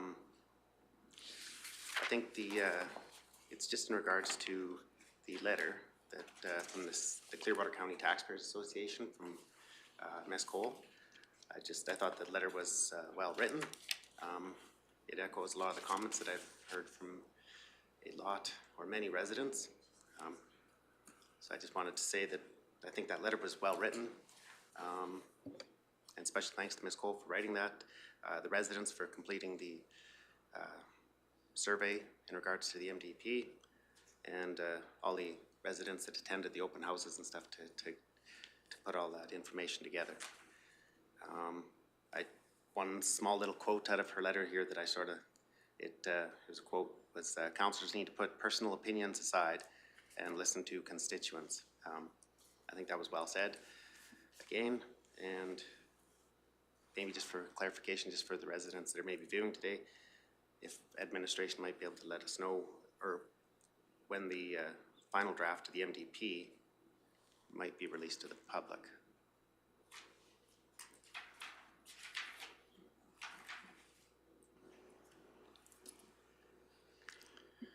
Mr. Emmons? Thank you, Reeve Lahid, and yes, Councillor Northcott. At this time, we're tentatively looking at the Wednesday prior to next council, posting that draft for final view of the public. Thank you very much. You're welcome. If I may, as well, Reeve Lahid, in regards to correspondence 9.1, the request from the Red Deer River Watershed Alliance, I wouldn't mind pointing out to council, this is an annual ask. So that funding request is already in council's budget for review. And so it's not an item you need to deal with today. Any additional questions, concerns, comments around the correspondence? I might just say I would like to echo some of the comments you made, Councillor Northcott. It's always great to receive someone's opinions in the form of a letter for us to really kind of delve in what the perspectives of the community is out there, but I always appreciate when somebody shares their perspective. So thank you for that. Ultimately looking for a motion to accept correspondence for information. Councillor Graham, all those in favor? And that's carried. Notices of motion. I believe I will be looking your way again, Councillor Northcott. I do have a notice of motion, and it's in the interest of transparency. I'd like to make the notice of motion to direct administration to advertise all future agendas of the Municipal Planning Commission on the Clearwater County website.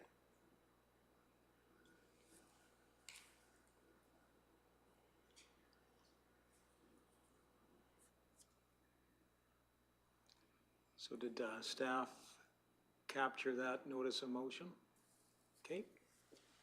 Great, that takes us, oh, sorry, Councillor Melhoff, or Deputy Reeve Melhoff. Thank you. I'm sure it'll be covered in the agenda item when it comes back for, as a agenda item for the motion.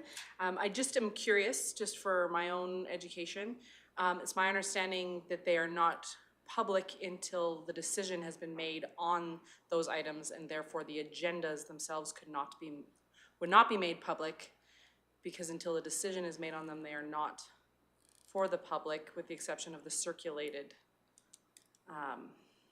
information. Is that inaccurate of my understanding of the MGA? Mr. Emmons, please.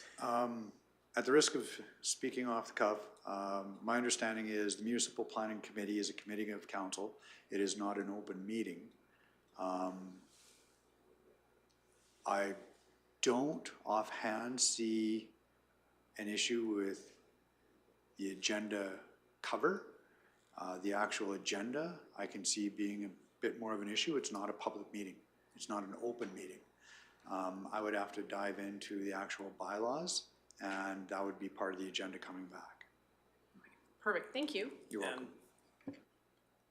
I might just say, it is my understanding as well, much of that information that's contained within those applications would have to be redacted through FOIP anyway. I believe it is, as we introduce those applications into an open council meeting, quite often we see the the name when, you know, certain personal information that is protected through FOIP. And that would be, I'm sure, part of the process if that was brought forward, I would imagine. Just thinking out loud, sorry for that, we don't have time to think here today. So.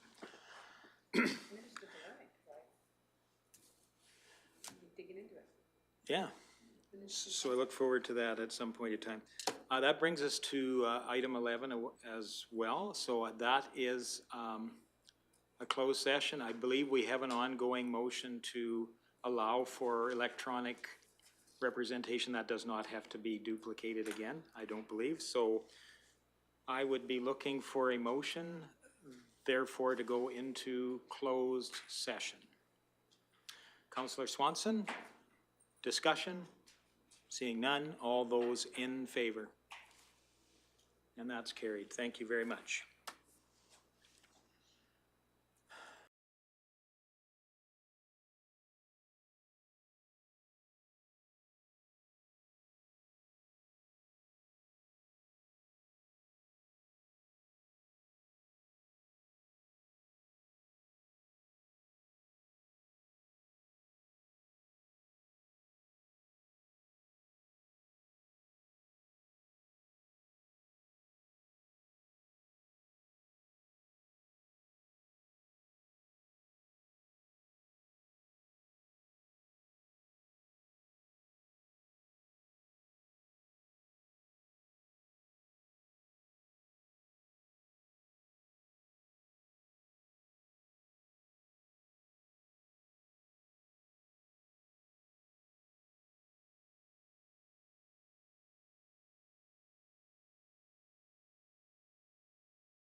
Well, welcome back, everyone. Thank you for rejoining us.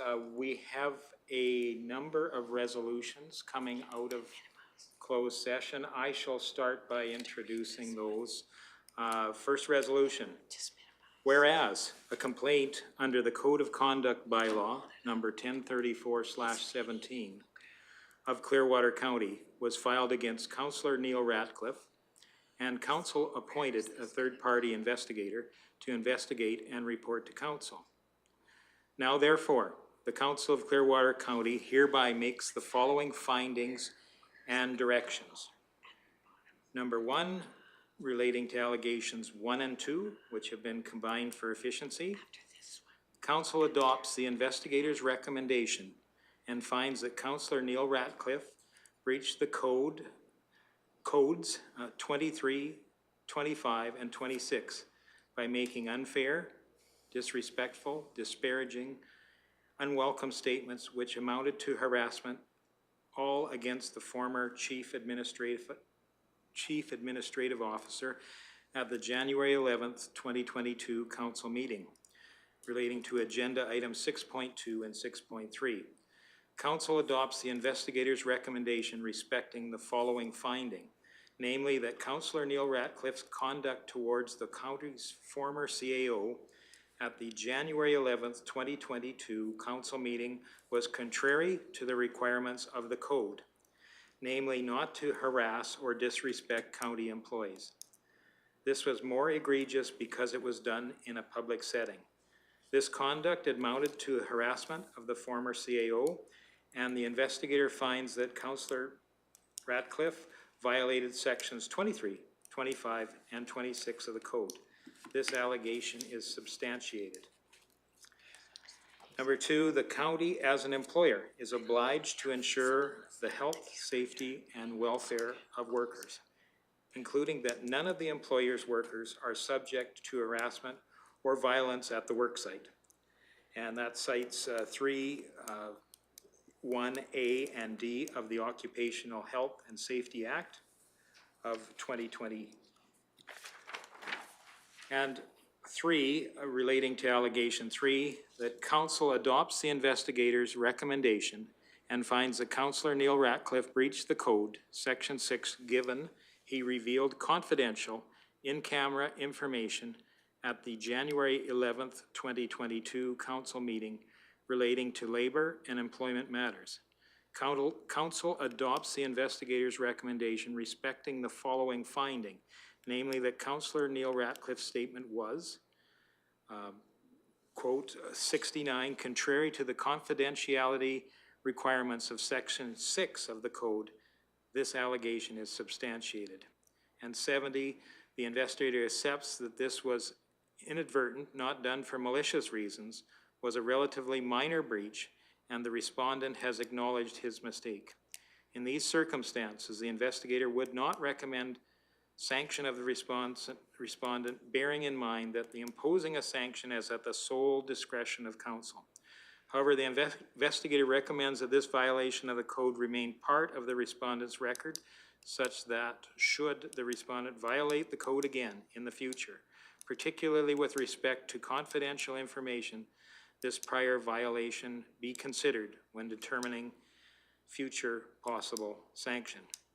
Number 4, in relation to allegations 1 and 2, council hereby imposes the following sanction. A, Councillor Neil Ratcliffe shall deliver a verbal public apology at a municipal council meeting to the former CAO. The wording of the apology shall be provided to the balance of council for vetting in advance and shall comply with the form approved by council. And number 5, in relation to allegations 1, 2, and 3, council hereby requires Councillor Neil Ratcliffe to attend educational training respecting employee relations, health, safety, and welfare, and B, disclosure of confidential information. The training shall be to the satisfaction of the Reeve. Councillor Ratcliffe shall not receive remuneration while attending the training. The county will pay for registration fees. The training shall be completed by March 31st, 2023. So with that resolution being read, I would invite any discussion or question. Seeing none, I would call that question then. All those in favor? And that is carried. Bringing forward resolution number 2, and this starts with a item of 6. In relation to allegations 1, 2, and 3, Council hereby imposes the following sanction. Council hereby suspends the appointments of Councillor Ratcliffe to certain committees until such time as the Reeve is satisfied that the training in paragraph 5 is completed. The suspensions shall be for the following committee appointments: the Brazeau Clearwater Intermunicipal Collaboration Committee, Clearwater Community Police Advisory Committee, Clearwater Regional Emergency Advisory Committee, Clearwater Regional Family and Community Support Services Committee, the Municipal Planning Commission, the Nordegg Community Association, Rocky Clearwater Intermunicipal Development Plan Committee, Rocky and District Recreation, Parks and Community Services Board, Rocky Mountain House or CYRM Airport Commission, as well as the Yellowhead Clearwater Intermunicipal Collaboration Committee. With that second resolution, I would ask if there were any questions related to that motion. Councillor Melhoff, please. Thank you, Reeve. Not a question, just a comment. Myself, I will not be supporting this resolution. I don't want to penalize Division 5 for actions that may have occurred or that have occurred, and I will not be supporting this. I would like him to stay on the boards of which this council in October gave him the authority to sit on. Thank you. And Councillor Northcott, please. All right, no, just a little bit of a comment on that. I don't know if it'll actually be, these boards and committees are all appointed by council members. I just wanted to make that comment. Thank you. Any further comments, questions, anything for clarity? In that case, I will call the question. All those in favor? And those opposed? That is carried. And that brings us to the third resolution, and that is that council receives the third-party investigator's biography and resume for information. Any clarification or questions around that resolution? Seeing none, I call that question. All those in favor? And that is carried. And I believe with that, that takes us to the end of our agenda for today. Thank you for bearing with us. I would look for a... Do we need to bring back Councillor Ratcliffe? We certainly could, if anybody else was going to join us for the final motion of the day.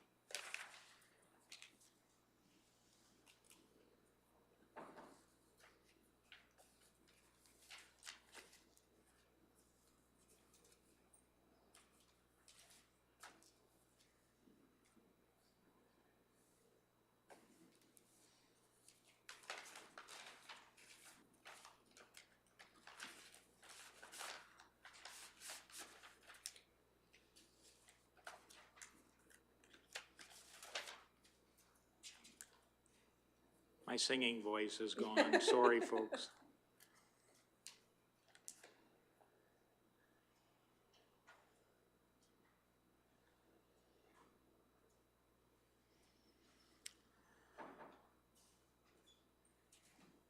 So I guess we have completed much of the agenda today. We have one remaining motion of the day, and that is item 12, and that would be adjournment. So I'd be looking for a motion to reflect that. Councillor Cermak? Okay. All right. And that.